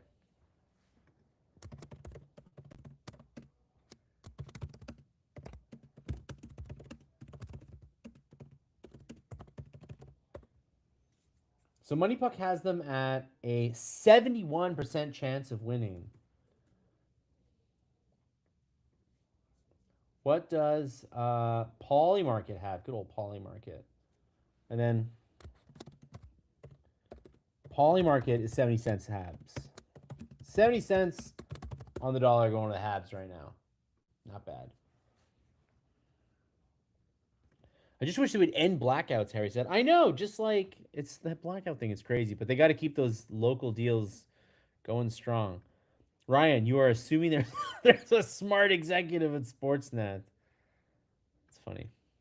Also, Rogers owns Sportsnet and Rogers owns the Leafs, so they have a vested interest to keep the Leafs on television. I will say, I do think that it's a possibility that they will not allow the Toronto Maple Leafs to rebuild, which they maybe should consider, but they will not let them do it because uh, Rogers probably believes that that hockey deal does not go anywhere without the Leafs being good, and they are just going to try trotting that team out and hoping it works out okay. Max says Ottawa really blew their opportunity today. Tampa is going to be very tough in the playoffs. They just grind you down. Yeah. We talked about it last game. If you'd rather meet Buffalo or Tampa in the playoffs, and I'm sure most people said neither, but the Habs are almost definitely going to meet one of them. And I don't know. I don't know. RDS won't be carrying every non-Saturday Canadiens game next year. Yeah, there's like 20 something games unaccounted for right now in the deal. I'm not sure where those games are going. I thought that they were going for they were going to go on Crave. That Bell was just going to like put them on Crave, but there's been no announcement about that, right? So I'm a little surprised as to what's going on there. Karen says, I can't watch the English broadcast. Too much fawning over every team, but the Habs and all the betting apps. I know the betting app stuff is. It's weird that the betting apps have not made their way onto the French commercials, eh? Like, we don't see them as much, I don't think. Maybe I'm just like misseeing, but yeah, it's not as much as the English broadcasts.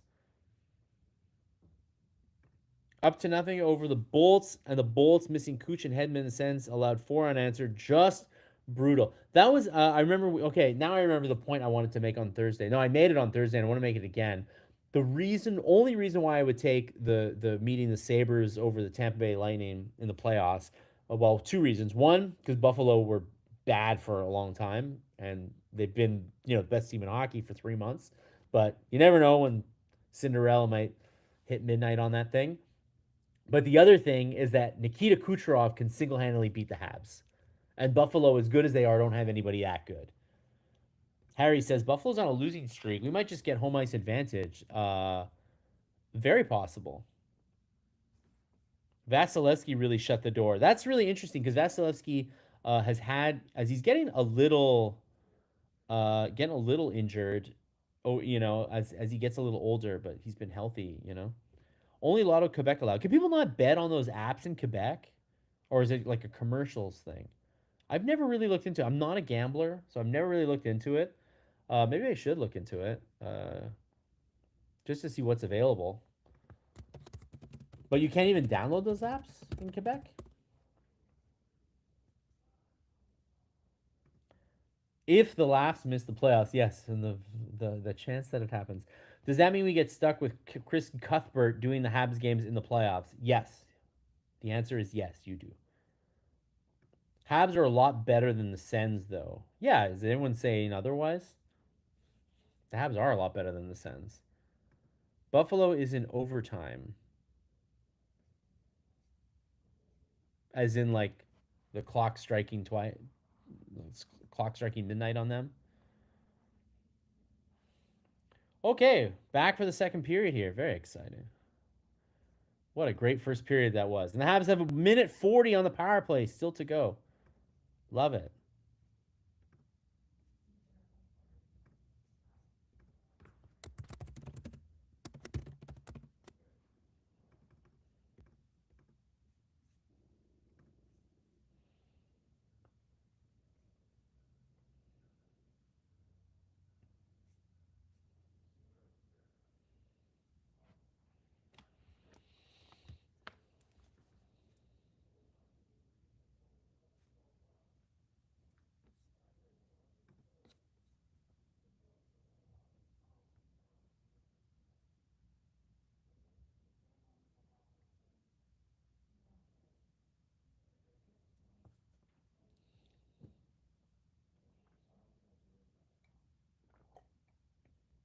Well, so far, not much going on in this power play. Canadians have 42 seconds, though, to set up, and puck's in the zone now, so let's see what happens.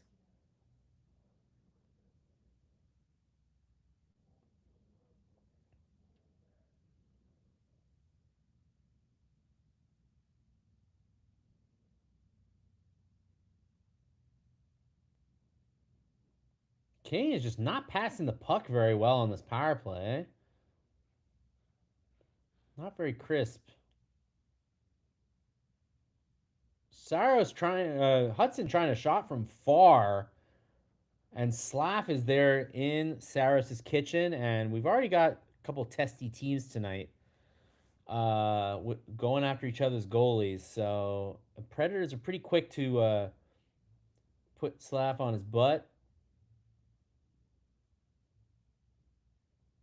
Yeah, but oh, that's Nicholas Haig there. That's a big guy.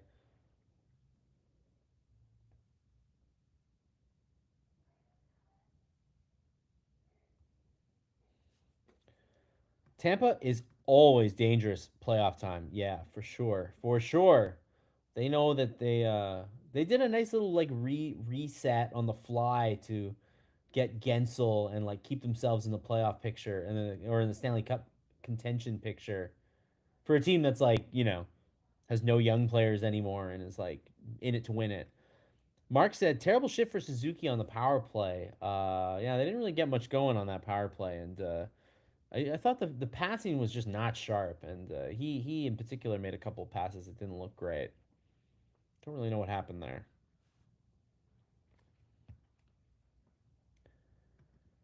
Ryan Katz says, Carey Price sees a lot of himself in Fowler. Yeah, I was surprised to hear that. That's high praise. Maybe you don't want to give that much praise to a rookie just yet.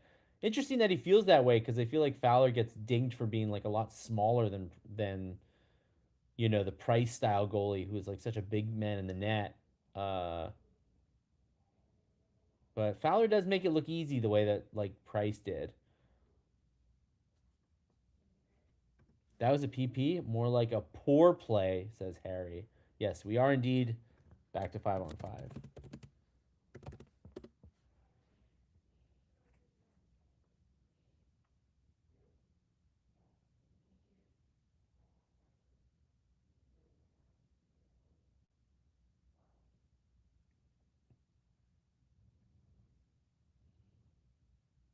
Oh, chance to hit Demidov on the stretch pass, but it was just a little too far for him.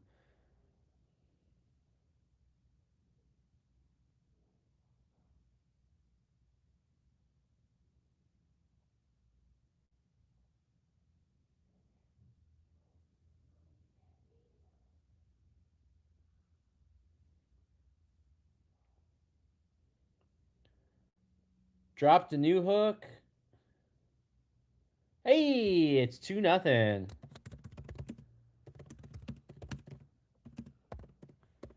Not a nice play by not a nice play by the Preds defense there to kind of just let Newhook and Kapanen bang away at it. That was a real messy kind of goal. But Newhook had the initial shot, and what is Saros doing?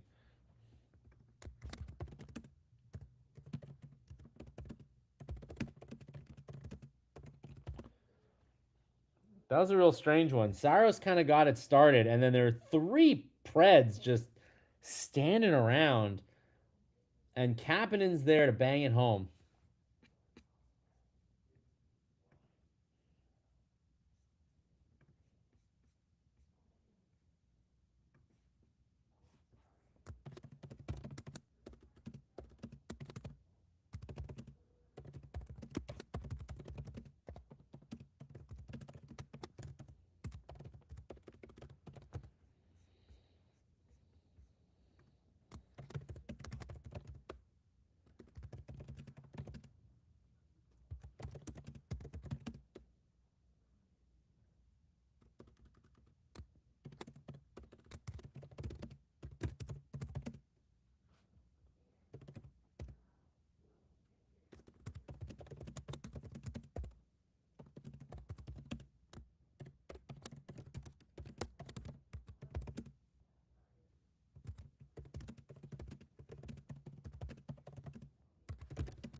Ah, we got another scrum going.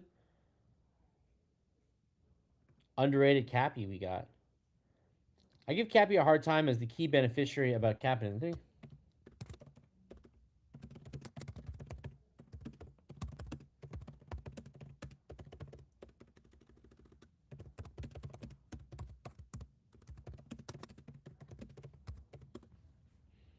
I will say this about Kapanen. All his goals are in the crease. He scores dirty goals, man. He gets in the dirty spots. Canadians don't historically have a lot of guys like that.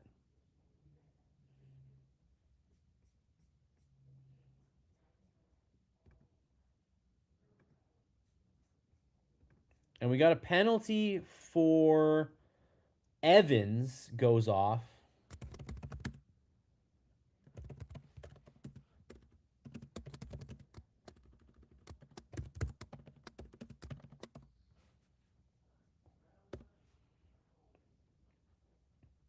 So after the Canadians got a power play late in the first off a play where they potentially could have taken a couple guys off, uh, refs decided to do that again here, only taking Evans in a skirmish where they could have potentially evened things up. Um, yeah, look, we got a couple guys in there. We got Evangelista. We got Carrier getting in there. Veleno and Yossi were kind of tangled up. I mean, everybody was in there. Uh, but they single out Evans. Now the Habs penalty kill, man. Habs penalty kill is 27th. Yoicks.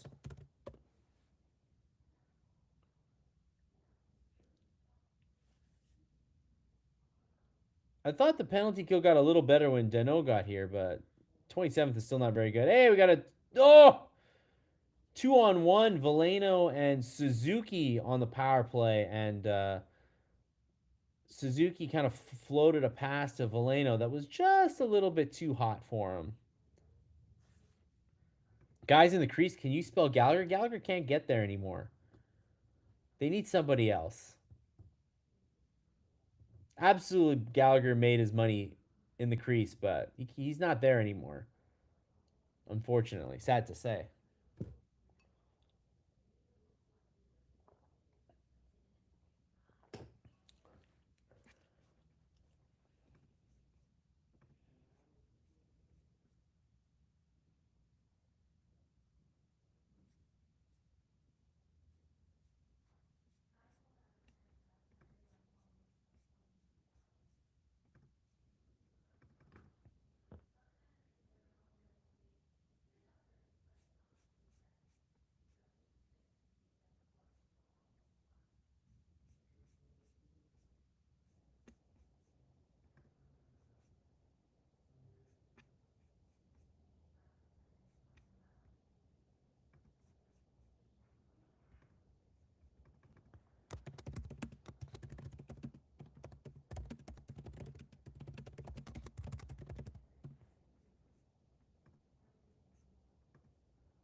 Oh!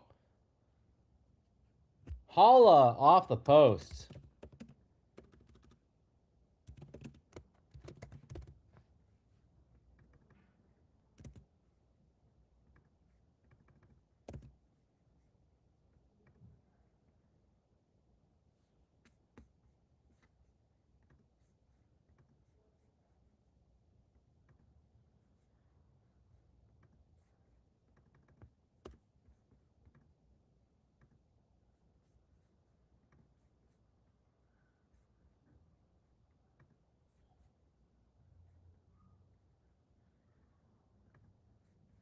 Josh Anderson left the game. Has he left the game? Man, the one thing about watching on Sportsnet is you really don't get any information at all.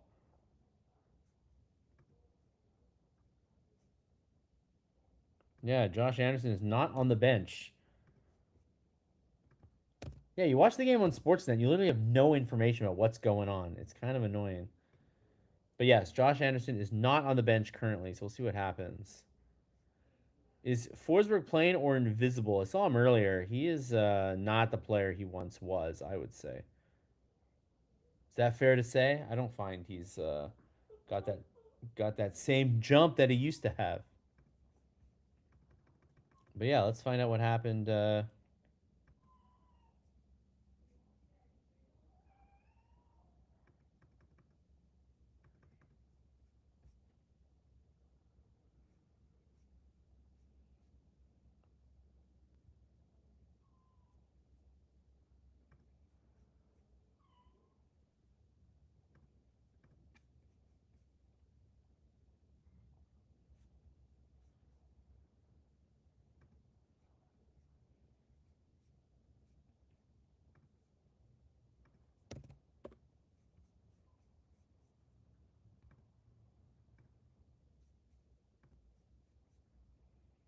Josh needs to sit out till he's more healthy. Yeah, why not? Why not just sit him out? I guess might have been a thing with like Texier, where Texier if Texier is good to go, they might as well just have Texier in there. That's why I watch in French. Far more info about the Habs always. I know it's crazy. Like I really noticed the difference. I feel like such an expert when I watch on RDS and I get all the info right away. And then I watch it here and I'm just like hearing Gary Galley talk about Roman Yossi for 20 minutes and I'm like, he doesn't even know that somebody's missing on the bench.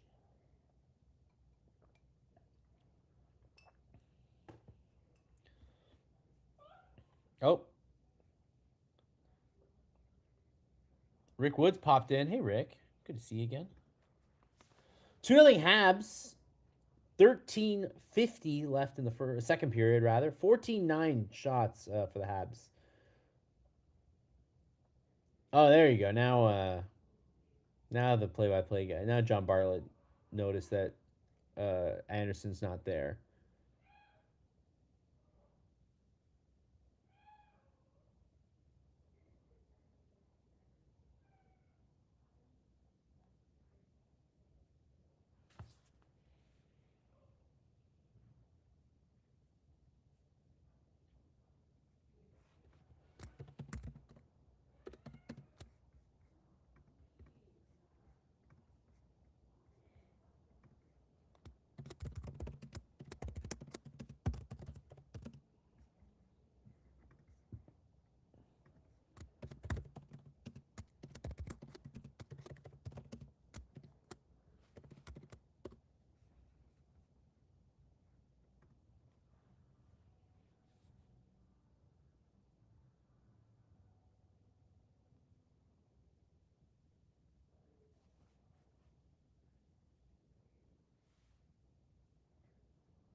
22 goals for Oliver Kapanen this year, man. Never would have predicted that. As if this team needed any more good young players. And we got another skirmish from that, and this time Struble absolutely getting in Evangelista's grill. Gary Galley's the worst, Bob says. Karen says, I'd rather miss the game than watch Gary Galley. I'd rather stick chopsticks in my ears. I'm getting pretty close to doing that, Karen. I'm not gonna lie.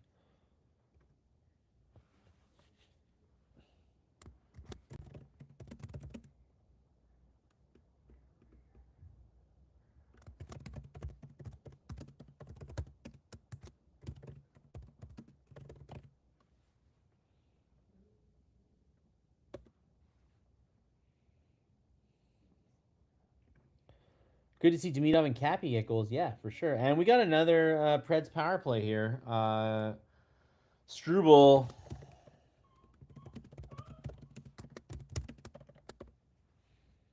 Not great.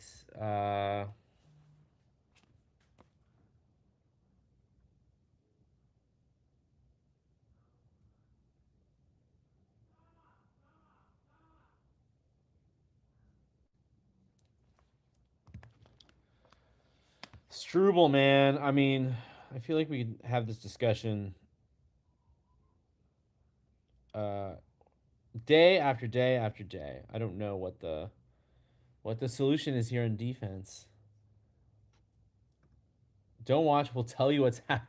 That would be fun. A reverse live blog. I'm supposed to tell you what's happening, and then you guys can just tell me what's happening. But frankly, watching on Sportsnet, I don't feel like I really have any idea what's happening. If Jack Guy does that, he's benched for sure. Honestly, absolutely.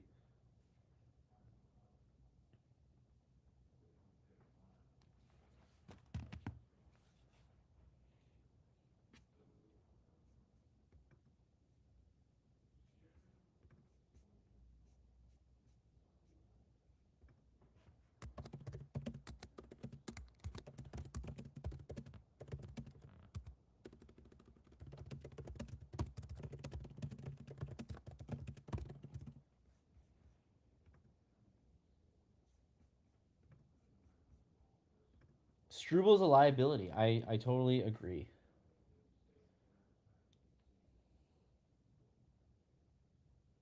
Thing is, when these games get like tighter, right? When you get later, closer to the playoffs, when you get playoff style games, some players that you are like, oh, you're pretty good, kind of get like start to get exposed a little bit, and Strubal's definitely getting exposed. I feel like they already felt like Jack Guy was getting exposed, so I think you just got to bring up somebody else.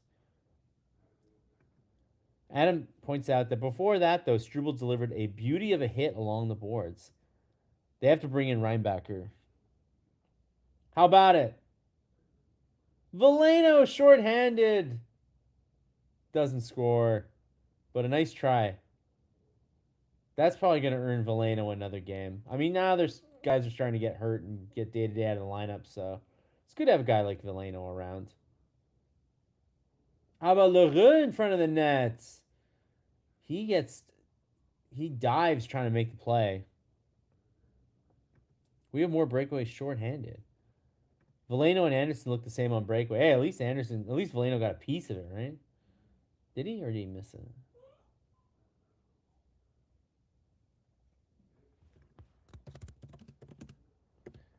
Well, so far the power plays, both power plays, have been pretty anemic. That's good.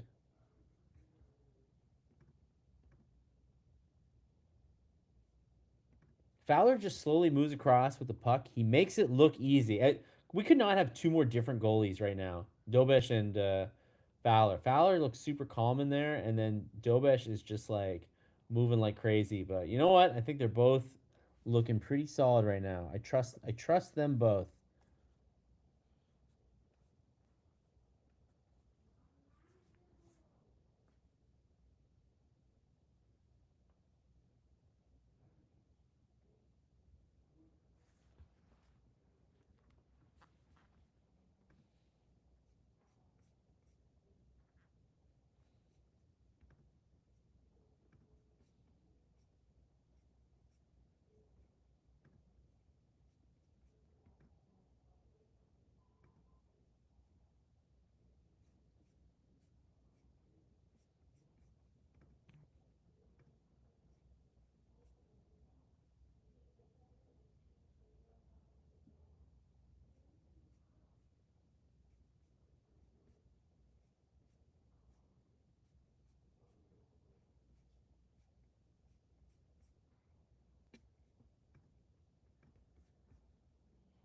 Sabalenka all over golf today. Yeah, we got some women's tennis.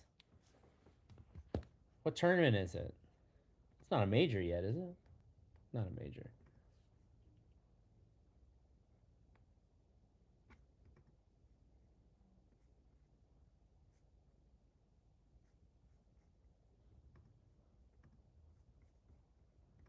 Caulfield is a freak. I don't even know what that's in reference to. Mark says, I paid good money to see Caulfield get to 50, but the pessimist in me doesn't see it happening. Uh he needs 6 goals in 11 games. All right, let me ask everybody.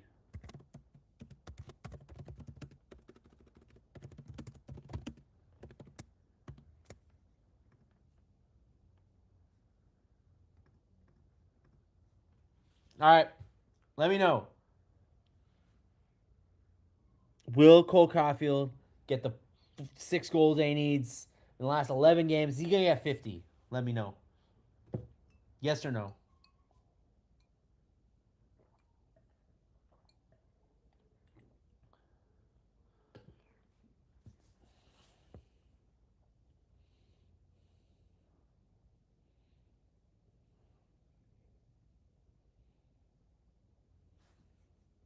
Karen says yes.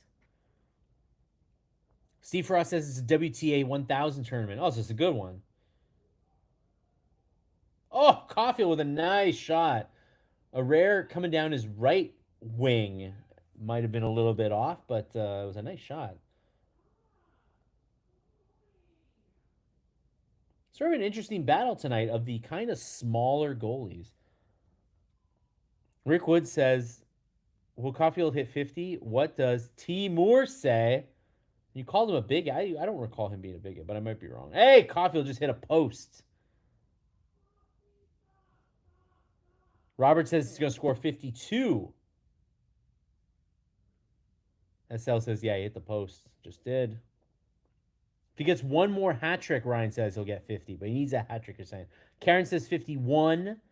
Morgan says 52. Robert says Caulfield just hit the post. And he sure did. Sure did just hit the post. With Knight, well, look at that toe drag, man. He absolutely made Haig look like a moron on that play. Oh, the absolute ankle breaker. Beauty. But he hit the post. Skydigger says it'll fall just short, 48. Just to give you an idea, Caulfield has 7 goals in his last 7 games. So he's gonna have to stay on a bit of a heater. Well, six in 11 games is not crazy. Rick says, Eric, when you call out people on their height like dwarf or midget, you're a bigot. I didn't do that. Oh, you mean Timur did that? Yes, that is incredibly disrespectful. Should not do that. No, that's fair. You can call him out. Timur's post on news articles revealed his true self. Not gonna lie, you guys. I don't really read the comments on the non-Habs stuff because I know you guys, not you guys, some of you guys. Team, I gotta say, every time I see a sports guy, when you guys talk about people getting banned on the Gazette comments back when people were getting banned on the Gazette comments, and you guys are always like, "Oh, did you ban this guy? You banned this guy?" I didn't ban anybody. I banned like 2 people. I won't say who. They're not even the people that you think.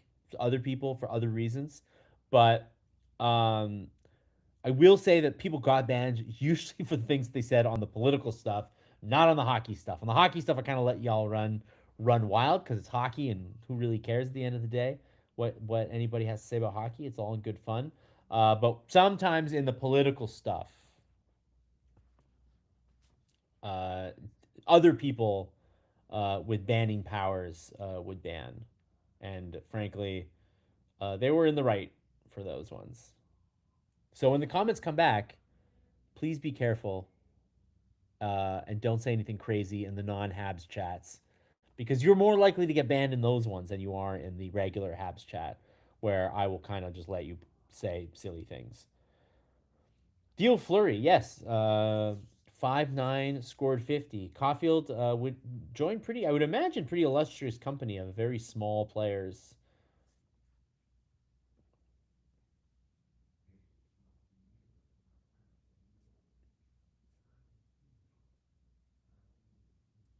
McKinnon has 5 empty netters. Will Marty put Caulfield out with empty nets to pad his totals? I do think that as the Canadiens get closer to locking the playoff spot, that they will probably put Caulfield in more situations to score 50, including doubling him up on the power play, that kind of stuff.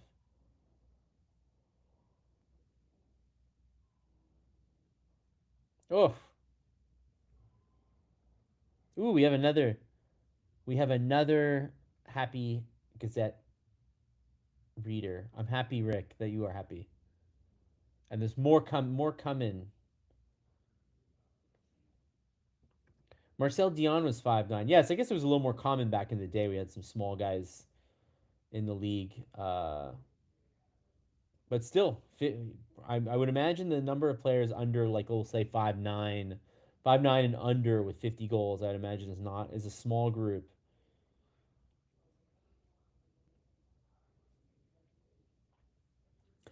We have 6:40 left in the second period. 2-0 Habs. Shots are 18-14. But I would say that the Canadiens are still. I'd say still, like, even if the shots have narrowed, I can't say that I feel like the Nashville has, like, vaulted themselves back into this game. I still feel like I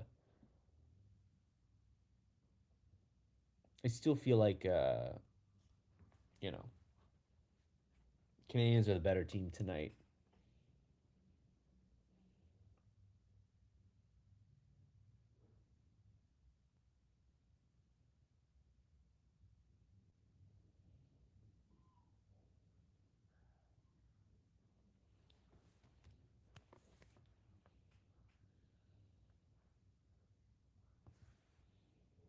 Denis Savard. Yeah, how tall was Denis Savard?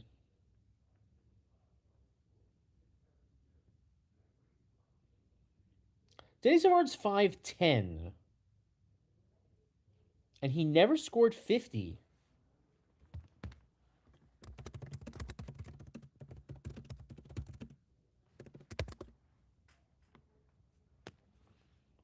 Is that for real? That is for real. Denis Savard scored 40 goals or more 3 times. At one point, he had 7 straight seasons of 30 or more and was really lighting the lamp. But never scored 50, Denis Savard, if you can believe that. That's a surprising one. He's also 5'10". So,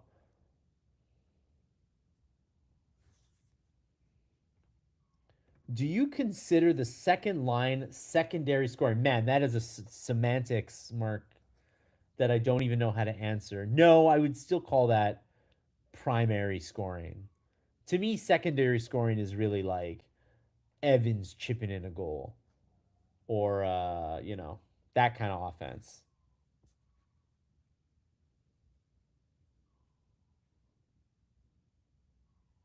Nick Suzuki, 97 points. He could do better than that even. Habinations can't think of a 50-goal guy under 5'8". I mean, Theo Fleury, I think was he's listed at 5'9", but I would imagine he was shorter than that. Oh, another nice chance for Caulfield, streaking in there. Almost feathered the pass through the D. Wow, really nice passing by the top line here. Can they make something happen, though?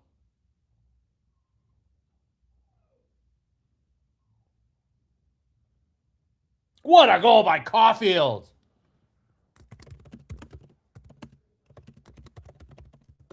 Holy moly.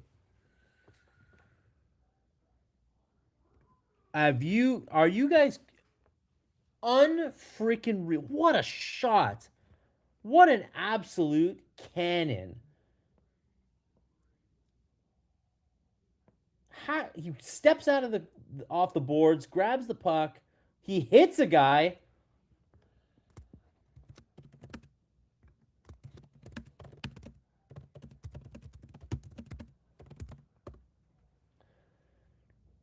Yo, Cole hit a guy, turned over the puck, and scored a goal. Unreal.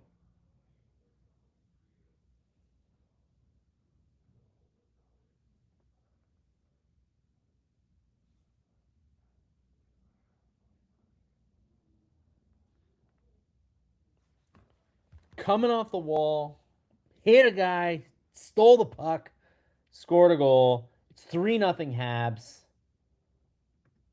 Tinkerbell, we're calling him Tinkerbell as a term of endearment.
There's like men versus boys out there, Morgan says, and it's so often we talk about the opposite. We see the Canadians getting like hit hard, and Nashville's a pretty big team. They've got some signs and they've got some veterans in there. 5 foot tall sniper gets it done off the wall.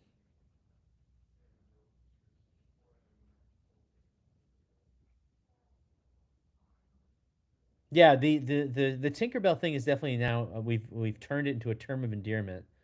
Slav looks upset he didn't get the pass from Koff. Hey, sometimes you just gotta give. Hey, Slav's looking for 32, man. Caulfield doesn't need to pad his scoring. He just scores. Adams now coming in. Hey, I think he's gonna score 50. 3-0 with Montepo nets. I'm scared. With Fowler, I'm confident. You guys are 60 seconds behind. I know. Sportsnet, I hate you so much. Hudson and Caulfield, so shifty.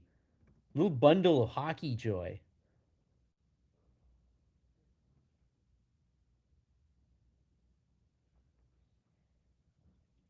I wonder if Caulfield and McKinnon finished tied first, he would win the Rocket because of less empty netters. I don't think it works that way. I think they got to share it. Timor has been a ghost since Caulfield hit 35. I don't know that's Robert, you can post. I'll post it. You can post whatever you want about politics. People are allowed to. You can post whatever you want as long as people call you out on it if they want to. But I mean, if you guys are here to talk politics, I don't know. It's not gonna be that exciting for you, but you can say whatever the heck you want. Just as long as you're not, just as long as you don't offend anybody, say something offensive. But if you can say something, you can be political if you want, but you know, within reason. And people can call you out on it, and you can't be a crybaby about it, right? Habs 95% win probability. How about it, Alex Newhook? It's 4-0. Nashville are getting absolutely punished right now.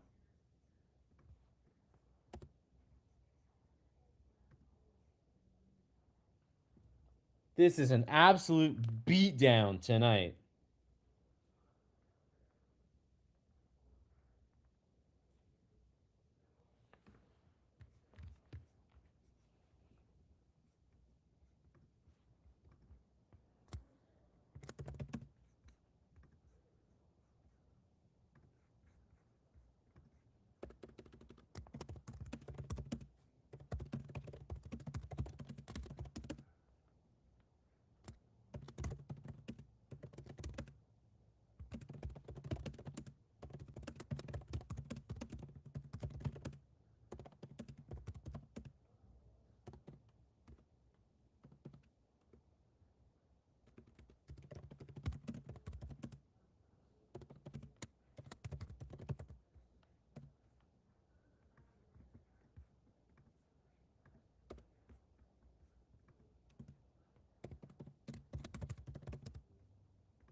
Montreal is putting a clinic right now in Nashville. Nashville are getting beat like down low in their zone.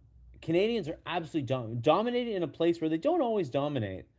Canadians get a lot of their offense off the transition, but right now they are just getting deep in the zone and killing it. There is a tie for the Richard Trophy. There is no tie. There's no tiebreaker. There would be co-winners. That's not fun. Demidov with a pass that shows his unreal hockey IQ. Just amazing. Yeah, we're getting racking up the points tonight.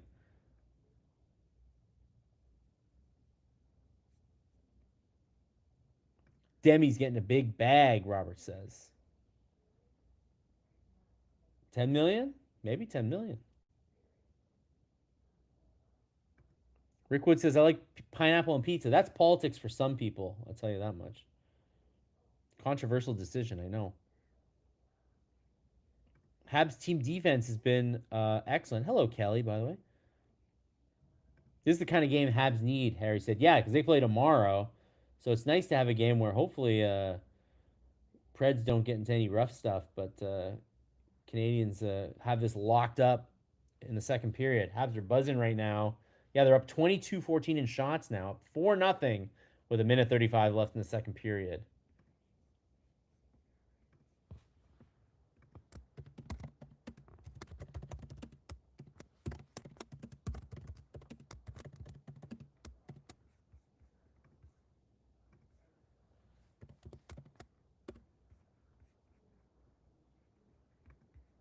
Goal number 1. Let's get goal number 2 in there.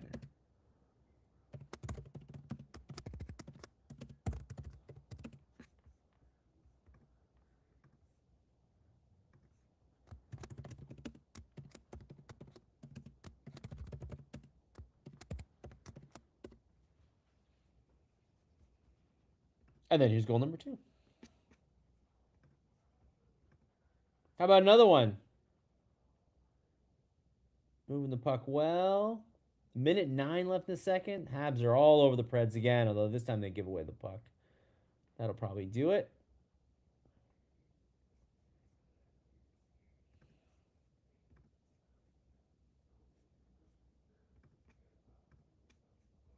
So that was 2 goals in a span of a minute 37.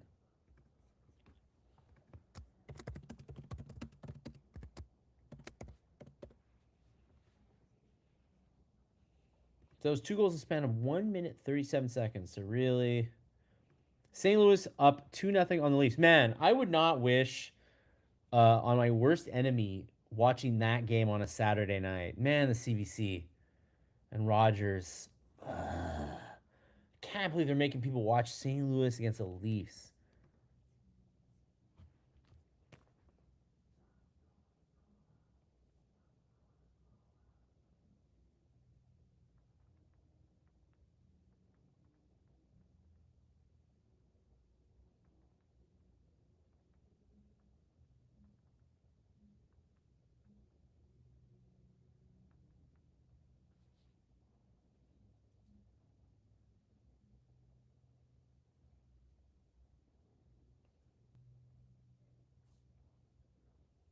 Oh, we got, my God, another skirmish in front of the net. Goalie this time, I think the main perpetrator. We'll see. I mean, so far they've always put like somebody in the box for these, so we'll see what happens.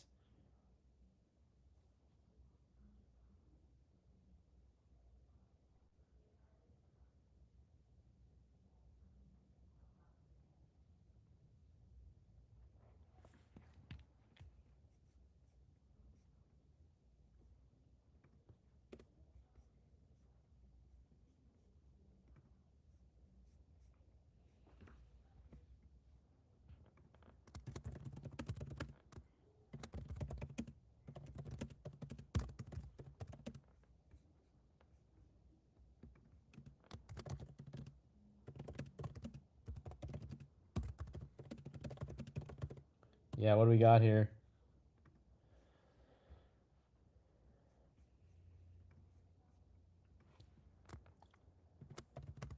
Okay, offsetting penalties this time. So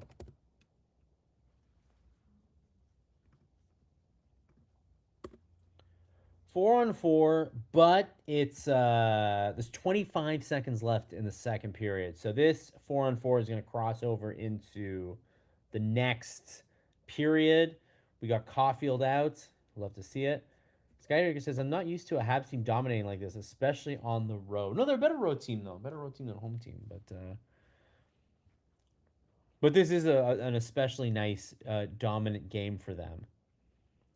Tomorrow, I feel it won't be an easy game, especially with the 5 p.m. start time. No, but you know what? When you've got these tough back-to-backs on the weekends, if you can seal up the first one, you're in a pretty good spot.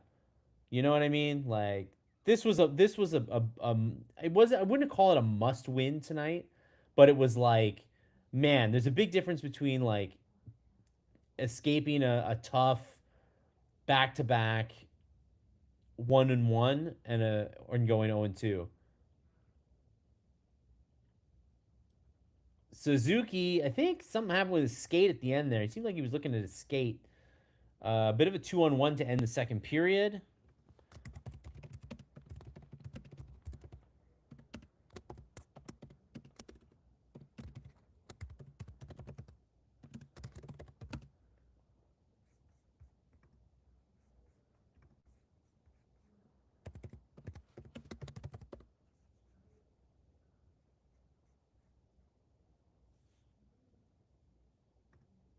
Leafs are 4 points out of that fifth position, as in the fifth last position. Or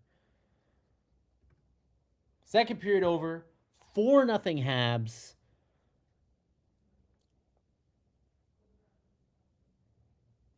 Shots 23-15 Habs. Dominant game. So who's got points tonight? Lots of guys got 2 points tonight.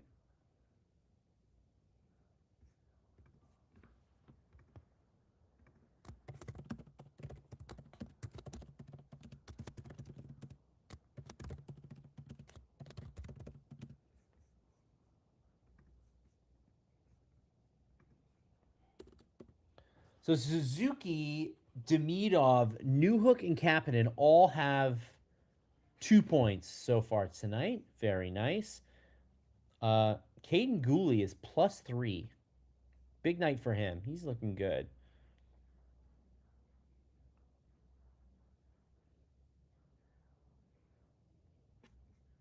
Josh Anderson, as far as I know, has not come back in the incident. I have not seen him. But I don't know if he's like done for the night. I mean, at this point, they might as well just end his night, right?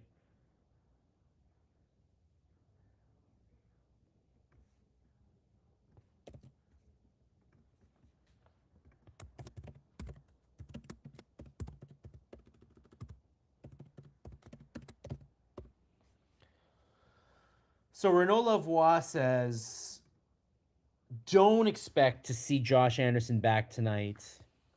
I mean, at this point, would you even bother if he was like okay? You're up 4-0.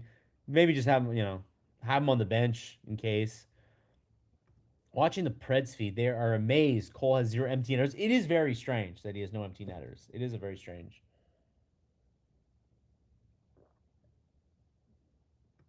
Newhook, Demidov, and Hage is going to be absolutely insane. Could be just as great as the first line. I mean, are we not so sure? Kapanen, I think maybe gets in there. Could play wing. Hage could be a winger, eh? Hage could maybe be the winger, and then Kapanen's the center on the second line. I don't think it's a foregone conclusion that Michael Hage is a center in the NHL. I mean, he hasn't played a game yet, so we don't know. But it could very well be a possibility that Kapanen ends up being the dependable center on that line. Hage is the winger, and Newhook is, an afterthought. I can totally see a fight or two in the third period. Ryan Katz says, well, the Canadiens need to not do that. Canadiens need to not get in any fights. Nothing good can come from a fight. They're starting to get a little depleted on forward here. If Anderson's out, Texier is not good to come back in. No, just don't do it. Walk away. You've won the game. Don't count out Cappy. I agree. Pull back the hype on Hage, folks. Morgan Burton says. He also says, do we ever notice when Josh Anderson is on the ice? Yeah, we do, because he misses the net on the breakaways. It's very hard to miss. Hard to, and he hits guys too. Anyway, whatever. We're not gonna get to it. Nothing against the Habs play, but Nashville doesn't look like a team fighting for a playoff spot. Yeah, but they are fighting for a playoff spot. Could it not be that because they're playing very good? Newhook is a third liner, Habination says. Yeah, I agree. Um, but he's played really well. I can't be. Newhook is a third line center. I'll take it. I mean, I don't know if Newhook's ever going to be a center again. I just don't know. Robert's on. He's with me too. Hage on the wing possibly.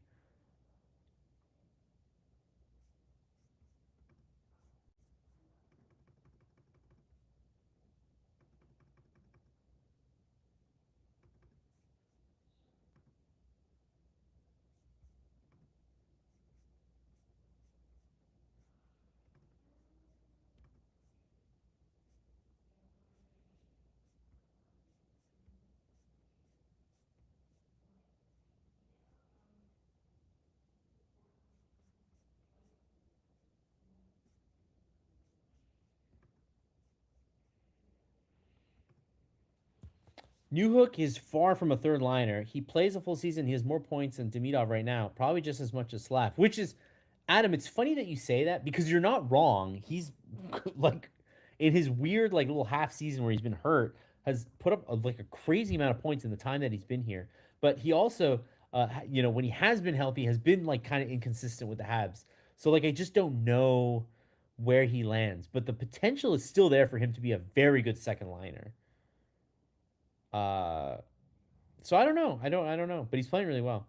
Jets are 500, only 4 points out of the playoff spot. The West is weak. That's crazy. Anybody remember watching Hua dominate? I think we've got a few. Morgan says Joshua. That's funny. No, not Joshua. Mark says, I don't get overly excited about prospects, but he is high on Hage. Interesting. I wonder what it is about Hage that has people like real excited. He looks good. Don't get me wrong. Don't get me wrong.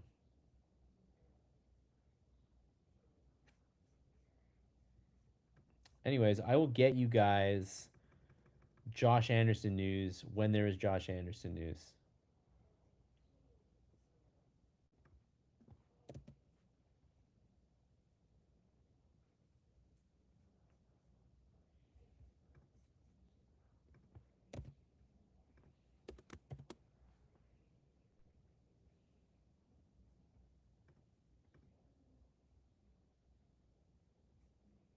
Is Kirby Doc skating yet? We have heard nothing. I don't think so. Oh yes, Rick got his hockey with an accent prize on Friday. They sent me a mounted signed Subban puck and card. Holy crap, that's a good gift. That's a good prize, man. Congratulations. Holy moly, that's good stuff. Newhook has only been inconsistent because he hasn't had great line mates. Once he started playing with Demidov, he shined big time. That is a very good point.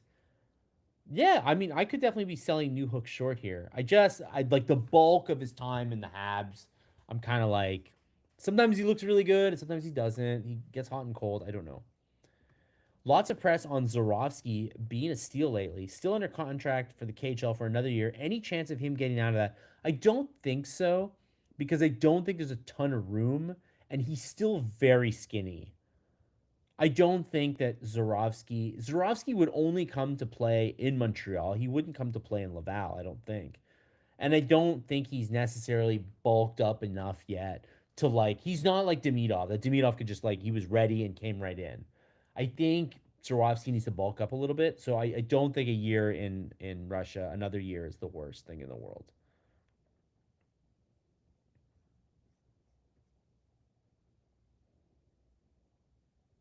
Robert loves Montreal, except for the cold. It's getting nice though. Robert, summer in Montreal is coming up soon, and there is no better place than Montreal in the summertime. Newhook is not like Doc. He makes the most of his opportunities. Yes, I think Newhook has earned himself a permanent spot in the Habs lineup. Not sure where, but he is a permanent Hab. And I don't think that Doc necessarily has a future. We'll see what happens, but Newhook looked very good before his injury, and he has amazingly also come back looking good, which given it was an ankle injury is always tricky, but he has looked good.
Shout out to everybody giving out their ages on the chat.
Coming back from a little M&M break I got.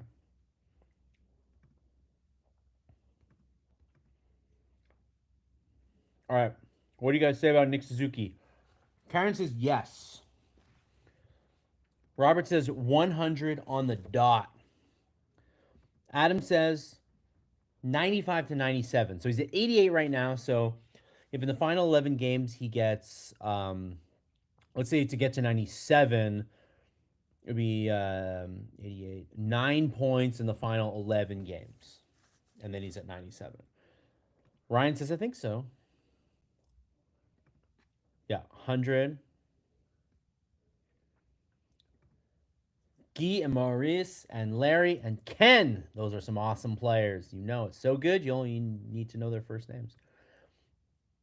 Predicted Suzuki gets 105. Holy moly. But 99 at the beginning of the season. Hope he breaks 100. I hope so too. Third period, Robert says. Not yet, is it? Coming. Yes. Almost here. In 1986, Ryan says, my dad told me to cheer for the team wearing red, and 2 days later, he told me to wear the team wearing white, and I was confused. Yes. I don't also know when I clocked it that, hey, sometimes the Habs wear one type of uniform and then they wear another type. I don't think I figured that out right away. Rocket Richard and Beliveau. Good players.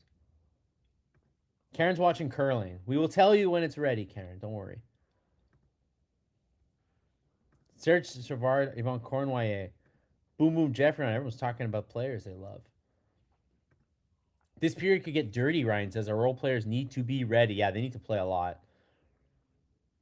They could also put the first line out there. First line hasn't gotten any points yet. Well, Suzuki got 2. I remember seeing Terry Harper and Alan Stanley have a wicked fight in the penalty box. Aurel Jolia. Nobody saw Aurel Jolia play. Rick wants to say, what's the schedule for the blog? So, no blog Sunday. Yes, blog Tuesday and Thursday.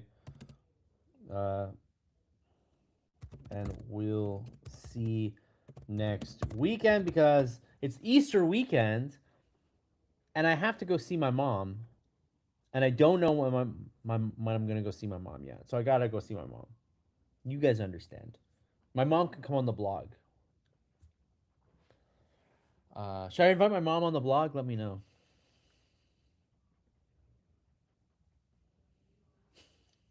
No. My mom's not going to be on the blog. She could be. She likes the Habs. She watches the games.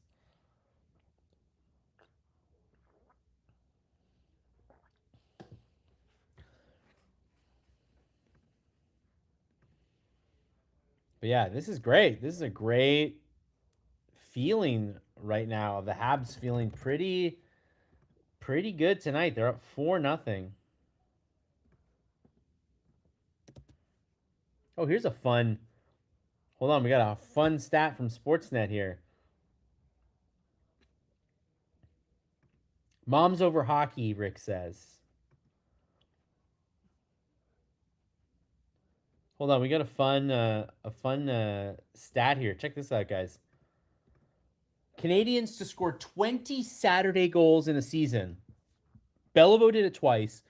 Boom Boom did it twice. Guy did it twice. Richer did it twice. Joe Malone did it once. And Cole Caulfield is that other guy.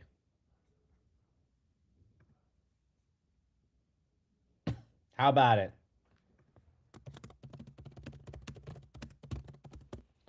All right, guys, we're back for the third period.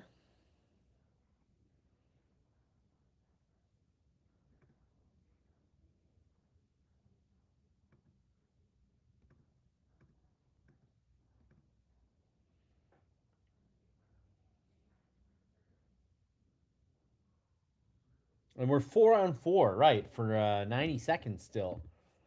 So let's see if the Habs can get something going at 4-on-4.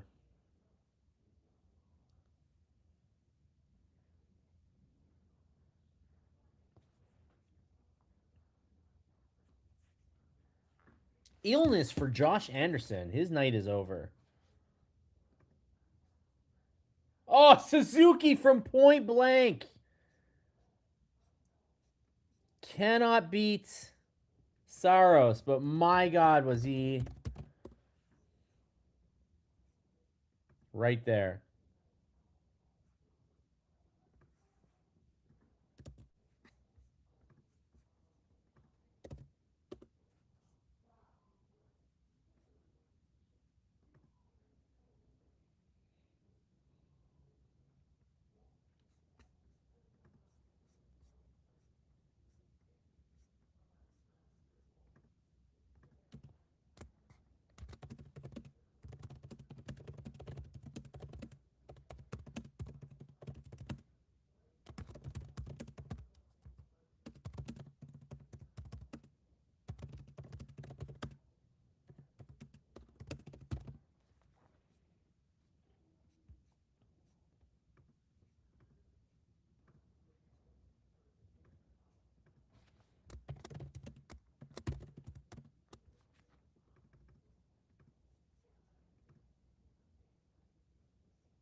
Slav just muscling Svechkov.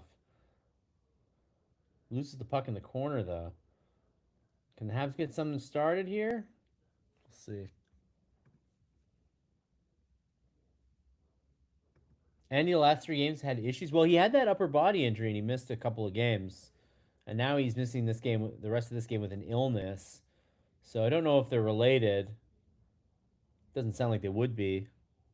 But he's definitely, you know, he's not known for playing 82 games. So I would always be just cautious with him. Not play him if you don't have to. Back to the short players, we forgot Naslund, who is 5'7" and scored 43 and 42, and did not score 50. Caulfield's definitely in the upper echelons here. They're doing the Ole Ole in Nashville. That's not a country song.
Karen, always with the apple cider vinegar and honey. You're always trying to take care of me, Karen. I appreciate it.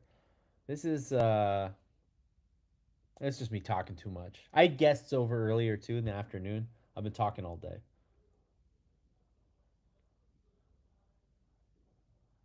I should maybe speak from my diaphragm a little more.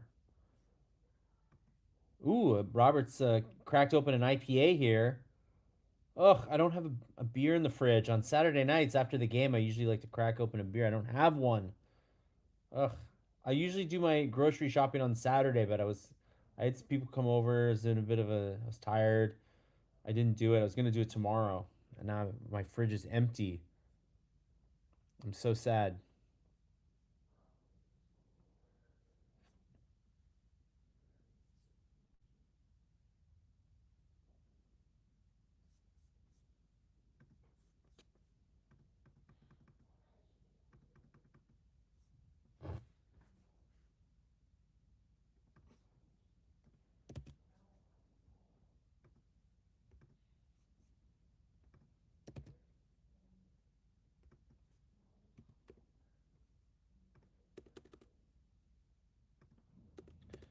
Well, this game's a little sleepy now, but you know what? When you're up 4-0, that's a okay. You can just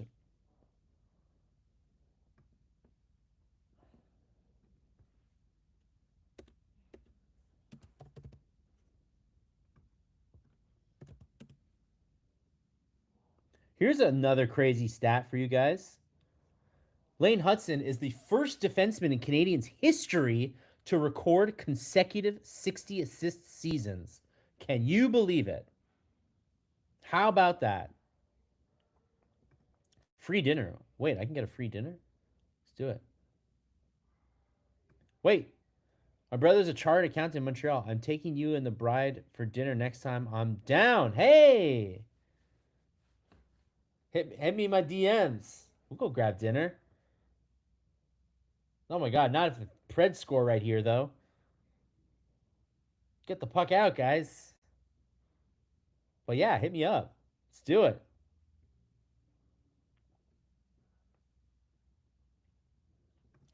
Harry with the important stuff here. Let's avoid the silly stuff and cruise to a win. Got to be rested for the Canes tomorrow. They'll be looking for revenge. That is very true. That was a bad loss that the Canes do not take very often. Oh, Karen wants to come too to dinner.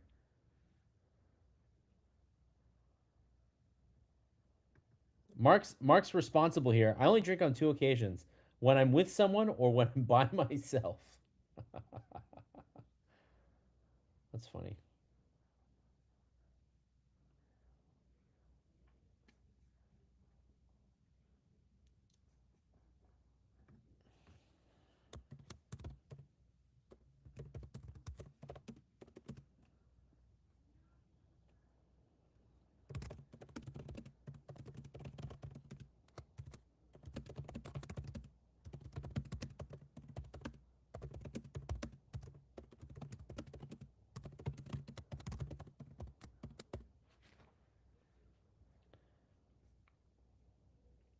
All right, I got to ask you guys because Jonathan Marchessault just came up and he hasn't really done anything tonight. Uh, we know that the Canadiens. I mean, he admitted it. Kent Hughes that they did offer Marchessault a contract and he just took the Nashville one. So did the Habs dodge a bullet when he chose to not sign in Montreal and sign in Nashville instead? He has not been very good since going to Nashville. I will say, good player though. Not not dissing the player though, but yeah, are we doing a live blog hangout? Let's do it. Love to meet the blog crew. We're all like all over the place. Got guys in like Ireland. We got guys in Calgary. We got lots of you are in Ontario. A lot of the Ontario expats. We got many.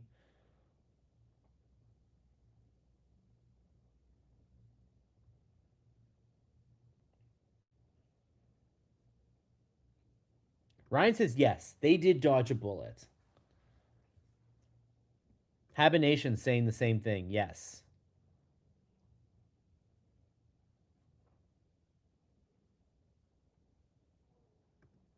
Maybe he's traded.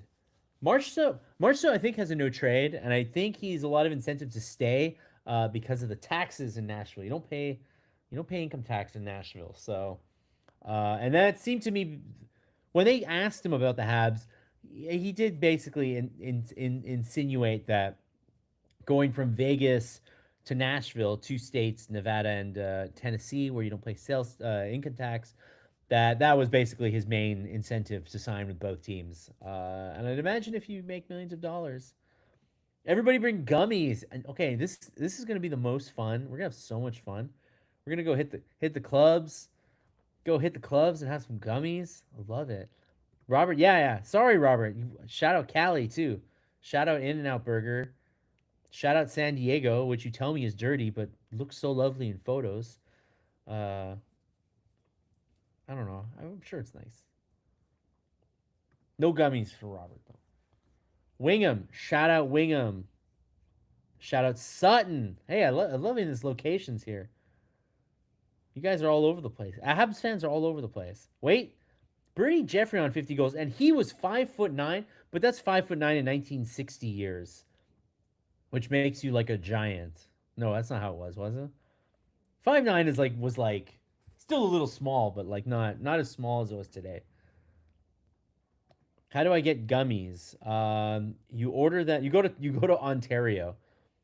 Karen asks, "What are gummies exactly?" Gummies are they're gum candy, and inside the gum candy they have a little bit of depending on how you feel, they've got a little bit of THC, marijuana, or a little bit of CBD, also marijuana. But the CBD doesn't get you high. CBD doesn't get you high. CBD just kind of gets you like nice and, you know, it's a nice like pain reliever, a good like relaxant. Whereas the THC gummy can get you a little more fun. I believe they're referring to weed infused gummy bears. Exactly, that is exactly what we're referring to. The gummies, and they're legal, so don't nobody narc. You can't even narc me on me to anybody as long as you buy them legally, of course.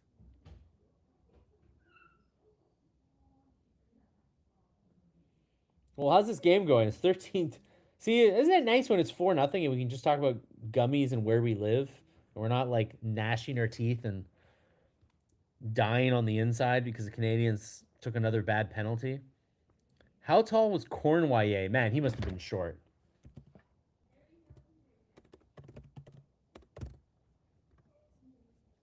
Yvon Cornwall is 5'7".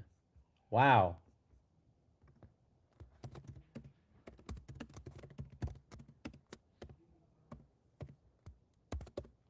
The Roadrunner was 5'7". Damn. Oh, Karen. Nice and relaxed naturally. I don't do caffeine or drugs. I've been told I get high on air. Well, do what you do. Don't worry about it. You can do. That's the great thing about life. If you're feeling good, just ride it.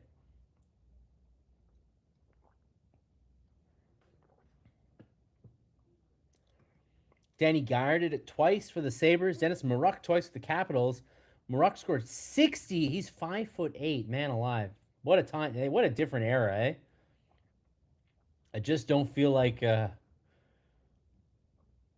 feel like if you had asked like 10 years ago, a guy would we have said a guy like Caulfield could score 50 in this league? I just like, don't feel like we would have said yes. I mean, there's a reason why Caulfield went dropped to like 15th in his draft, right? People were just like so skeptical of a guy that size being able to score 50. And then look at him now, man. He's at 45. He's got 10 games after tonight. He's got lots of time. Have Nation says I was small back then. Everybody was big to me. I know. I'm like, I did get to meet Suzuki and Caulfield in person once, and let me tell you, I'm not like the tallest guy in the world. I'm like about 6 feet. I was 6 feet when I was better posture, and now my posture's kind of gone to shit. So it's like more 5'11" and a half. And I was like a scotch, a little smidge higher than taller than Suzuki, and I was a lot taller than Cole Caulfield.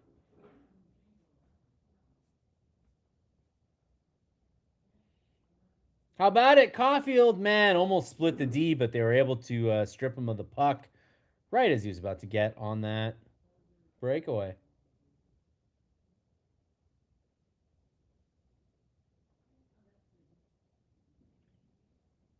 27-17 in shots Habs, 4-0 Canadians, 11:45 to go in the third period. Your goal scorers tonight are Demidov in the first period, Kapanen, Caulfield, and Newhook in a span of about 13 minutes in the second period, including 2 goals in a minute and 37. And right now, the Preds are the ones in the offensive zone, but I can't say they're doing a fantastic job here testing Fowler. That was kind of a weird. Who was it who did that? He just kind of shoveled a backhand on net. That was a close one though. Like on the dump, that was a dump and pass, and it redirected off a skate, and Fowler had to look alive there, but he was able to get just enough of a piece of it.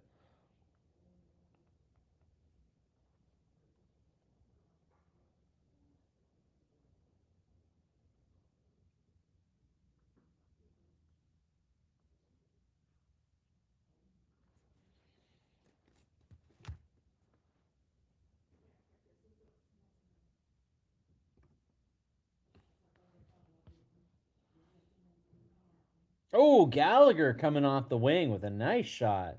All right, I gotta ask you guys one more question. I'm curious. Since Stu like gave the playoff prices,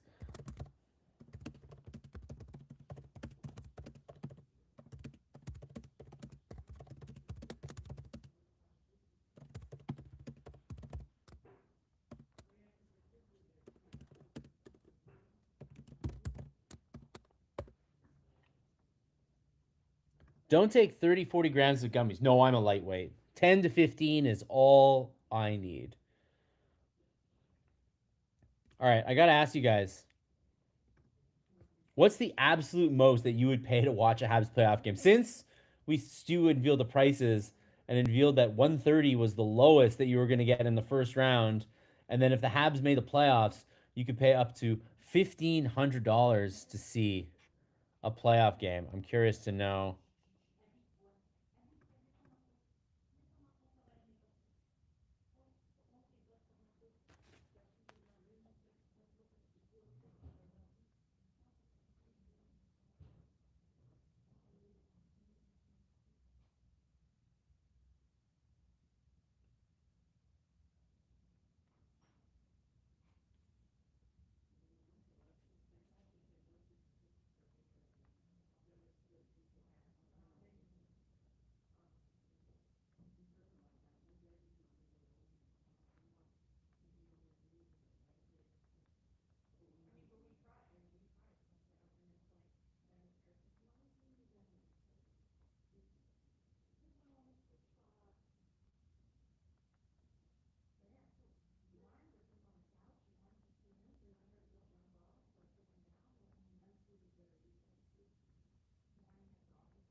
All right. Ryan says maybe 75 bucks. Jacob Fowler is doing a Gump Worsley toe save. Shrimp Warders. What a great name. He's in the Hall of Fame. 60 shutouts. God damn. Karen would not pay more than 100. Goolie's playing well. I do agree. Goolie's playing his best hockey. Basically, since we all called him out like 2 weeks ago, playing his best hockey. Good thing about Galley, shoots the puck.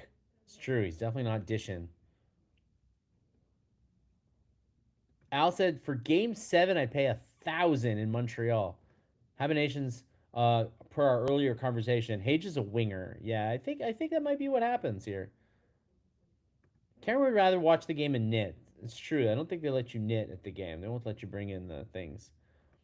Mark says no. I'd rather go watch outside like they did in 2021. Hey, as long as you're in good company, right? Yeah, Armenia's right. Nice to have a nice lead for a change, and you're not all stressed in the third period. This is fun. By the way, we're past the midway point of the third period. It's still 4-0. Nashville's had a couple of chances now, but I can't say that they're like look like they've solved the Habs or anything yet.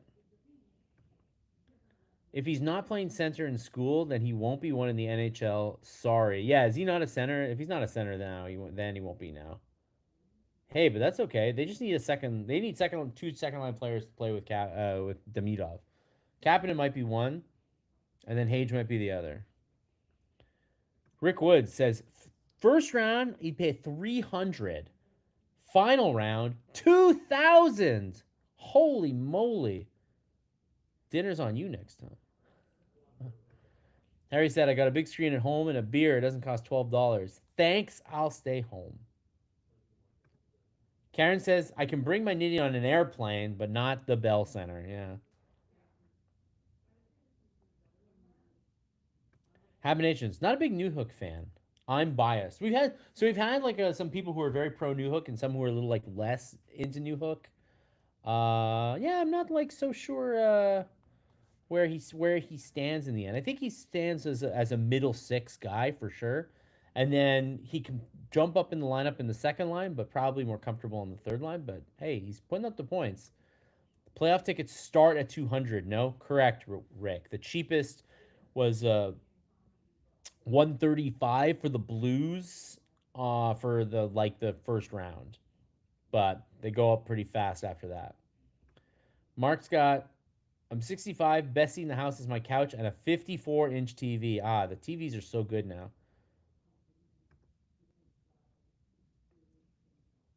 Mark says maybe I'd pay if they made it that far. Why not give me two more chances? I did post the ticket prices earlier. That's why. Here, do you guys want me to find the? Well, I'll find it later.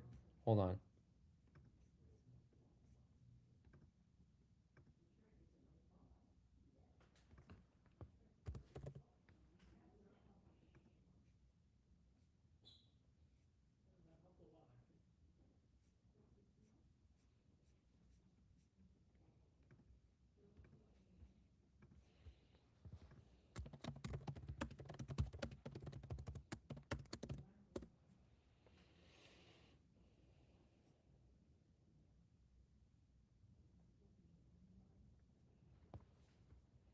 Harry says if I was at the game, I'd probably be missing the blog. You can watch the thing on your phone if you want. I mean, you might, but I tell you what, I have on the old website, like 2, 3 websites ago. Oh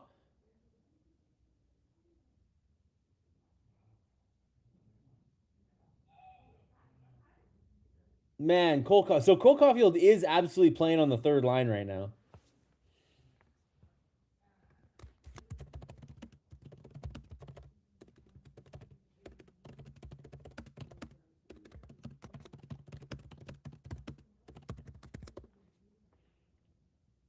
Guys, you guys were asking before, are they gonna double shift Caulfield? They are double shifting Caulfield right now.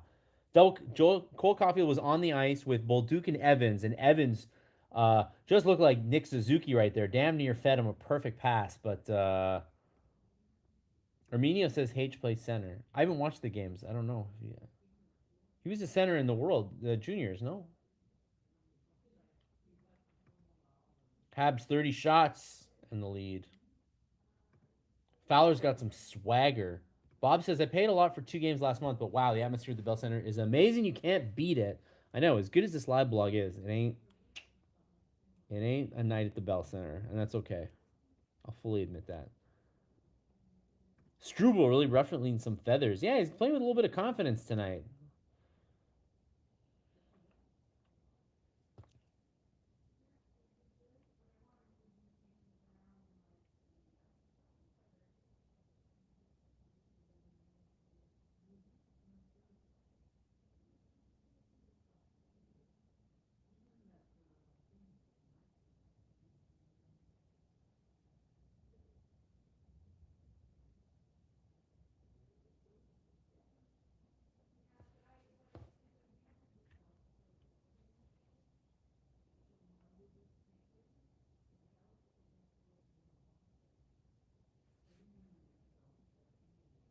Mark would like to see a few more goals. Yeah, why not, man? Let it rain. I'd love to see Caulfield get another one tonight.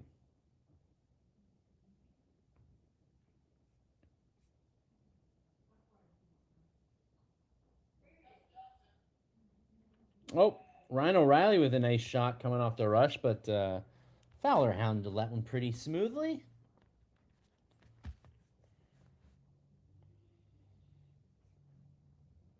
If Newhook had Doc's size and skill, he'd get 100 points. Yeah, Doc is blessed. Oh, Fowler, man, through traffic, making a nice save. He's up to 21 now. Hey, man, I know Fowler's gotten like a lot of offense tonight, but I have to say, he's looked really good tonight.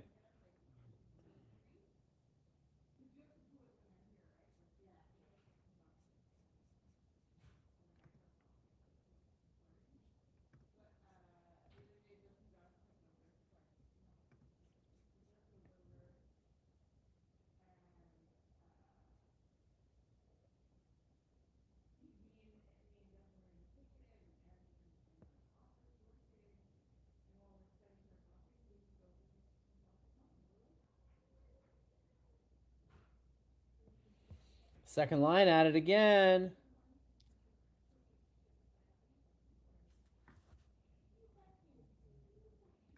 Is Doc back for the playoffs? I think so, but I mean, does it get to a point where, man, if Valeno plays really well from here on in, if Texier comes back, if Doc isn't like 100%, I mean, I'm sure they'll put him back in, but I don't know. It's not a guarantee in life. But the expectation is he'll be back for the playoffs. But at no point has I think Doc ever come back before expectations. I think it's fair to say, and they'll take it easy with him. I think Fowler has made this night look easy. He's 620, 620 to go before he gets another win on the season.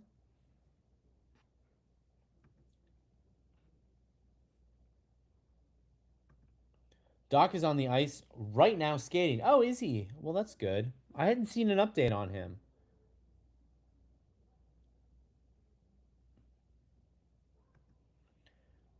Have you guys noticed how strong Demidov is? The puck battles he wins are remarkable for his kid. It's really crazy.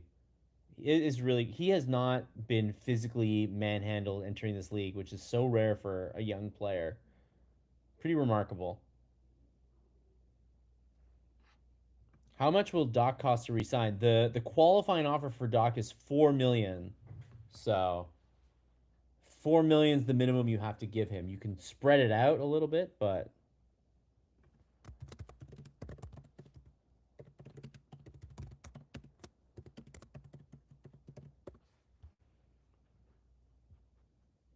yes, the Doc qualifying offer is 4 million.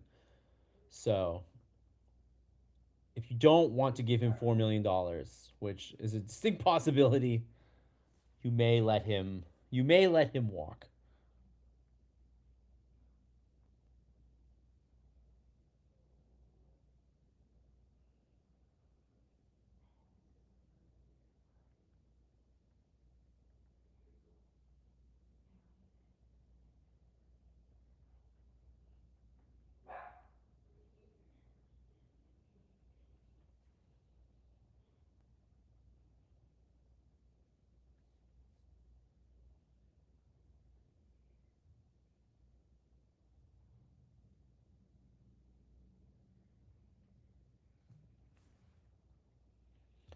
$4 million isn't bad. You know what? A lot of people have said that $4 million is bad, and that they would not sign him. So it's a contentious.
Doc is a good bottom six is healthy, but that's the issue is that he's not healthy. That's the tricky thing about quiet night for Hudson and Slav. Yeah, not much going on, but I do wonder if taking a big lead, you're not really taking too many chances. You pay 4 million for a good bottom six. Yes, there's just a question if he is a good bottom six.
Are there still Mike's Submarines in Montreal? Bob asks. Yes, there are.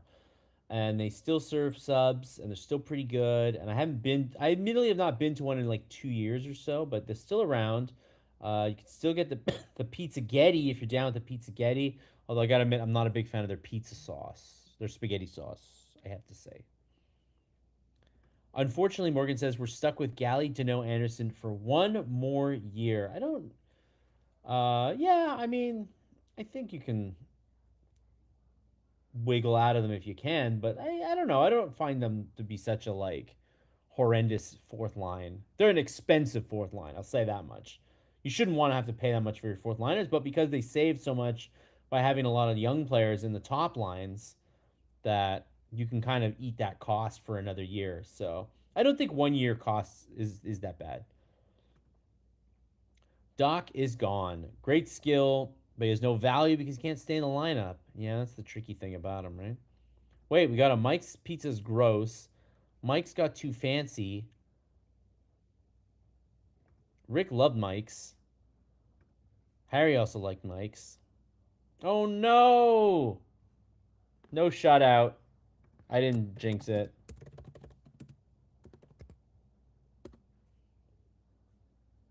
Sorry, y'all. 3:34 in the third period. Zachary Lheureux on the power play. There will be no shutout, I'm afraid.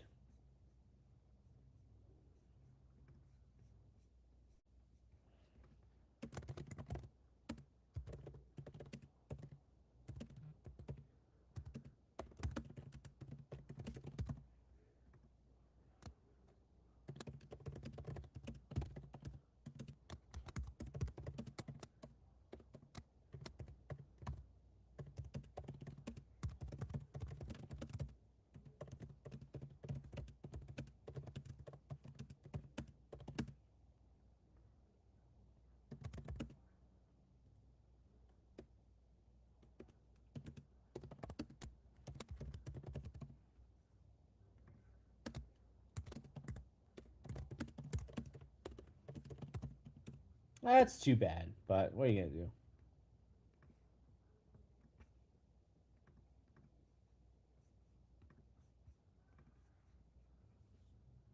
Yeah, Zamboni entrance. Crappy bounce. The only thought that happened in Montreal. There goes my over under. If Preds pull goalie, Caulfield better see the ice. Yeah, I hope so. No shutouts. Tough way to lose a shutout. Off a weird bounce. Happens, man. Bad luck, unfortunately.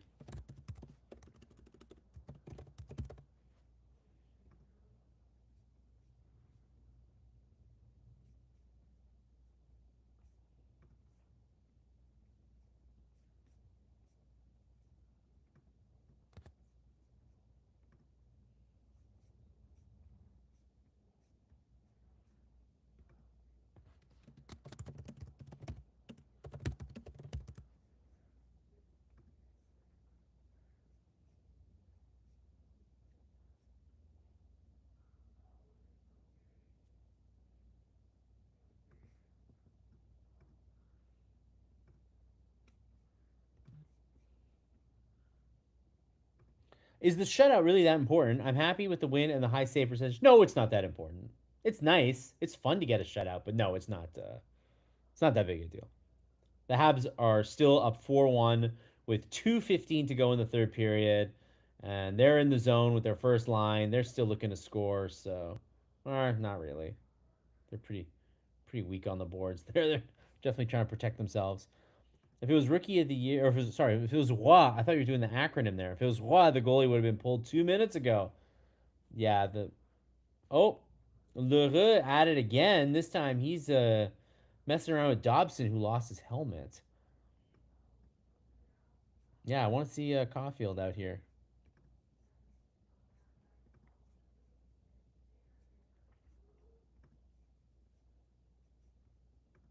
Lheureux's trying to sell an elbow here.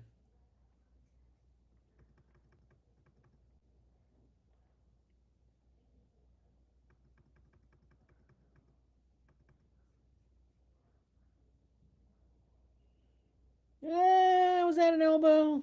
Eh, I don't know about that. That was more like his back.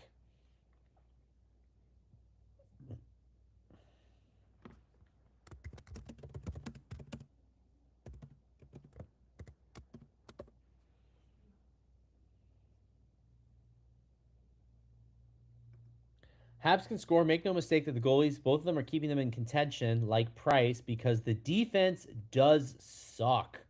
I don't know, 424 shots, goal allowed. Adam Carter says it was a sneaky little elbow, but he likes it.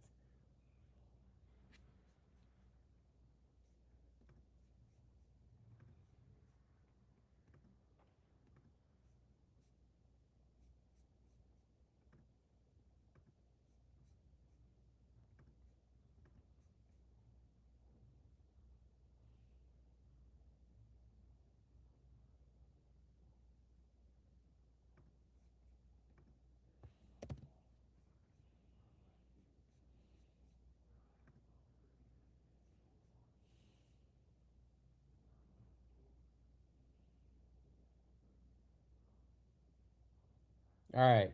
Habs on the power play, by the way, because the Preds player retaliated on the what he thought was an elbow. So you guys are in luck. Caulfield is indeed on the ice here, and they're definitely going to try to get the puck to him. Although Slavkovsky's going to shoot. Slavkovsky doesn't mind shooting. That's funny.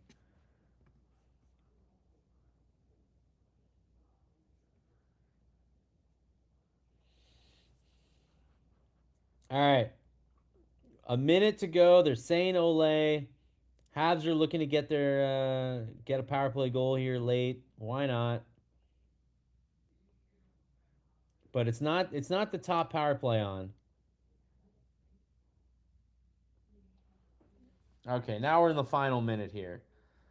The Canes will be a huge test tomorrow. They sure will. Habs, man, looked great beating the Canes earlier in the week, but not so sure. Are we blogging tomorrow? I'm afraid we will not be blogging tomorrow. I need a day of rest after launching a big website and all that and doing tonight. So I'm afraid I'll see you all on Tuesday. But I'm super happy that we were able to share this win because, man, the Habs played really good tonight. I was really promising game here against a Nashville team fighting for their playoff lives, and the Habs made it pretty easy. We were all pretty chill on that. It's not that often that we get to a third period where we talk about hamburgers and gummies and things like that, and pizza, Mike's Pizza. But that's it. Final score is 4-1.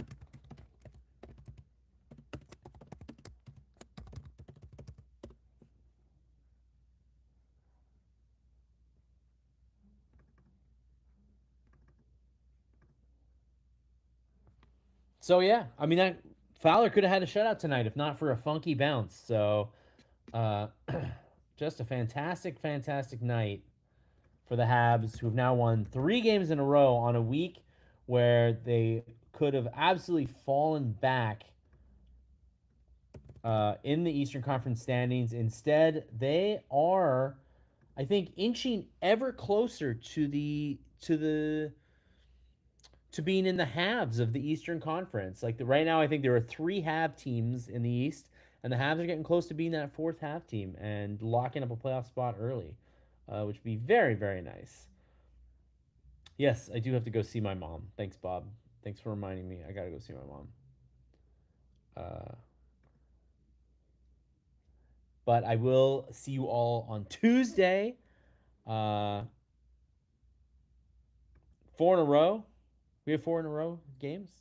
Or you mean in the four wins in a row? Did we? I don't remember where we're at. No, we lost the game, didn't we? Or are we winning 4 in a row now? I don't even remember now.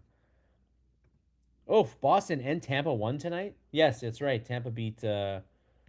It's funny because Tampa winning over Ottawa is good. It puts Habs closer to clinching, but obviously it makes it harder for them to pass Tampa in the standings. So it's a bit of a tricky thing. But okay, so as you guys know, the brand new website. We got all the goals if you want to watch the goals. We got the highlights. We got Fowler getting run over. If you want to watch Fowler getting run over, it was a good game. You can watch the goals again. It's up on the Gazette website now. Herb Zukowski's coming at you later in about an hour or two with the hidden game with extra stats, extra context. They have won 4 in a row. Man, I'm the weeks just keep blending in. So what they won Saturday? They won Saturday's game. That's what I'm forgetting. Because they okay. You're right. 4 in a row. They're good. Um, that's good. Okay. So yeah, Herb Zukowski in about an hour or two. About last night tomorrow. And you can still follow along. There will be a live blog on the website tomorrow, just if you want to follow the goals and see how the game ends. But yeah, otherwise, I'll see you guys all Tuesday, and hopefully, we'll have some news on the website and what's going on with the website. But in the meantime, thank you guys so much for attending. Hit like, subscribe, all those good things, and we'll have more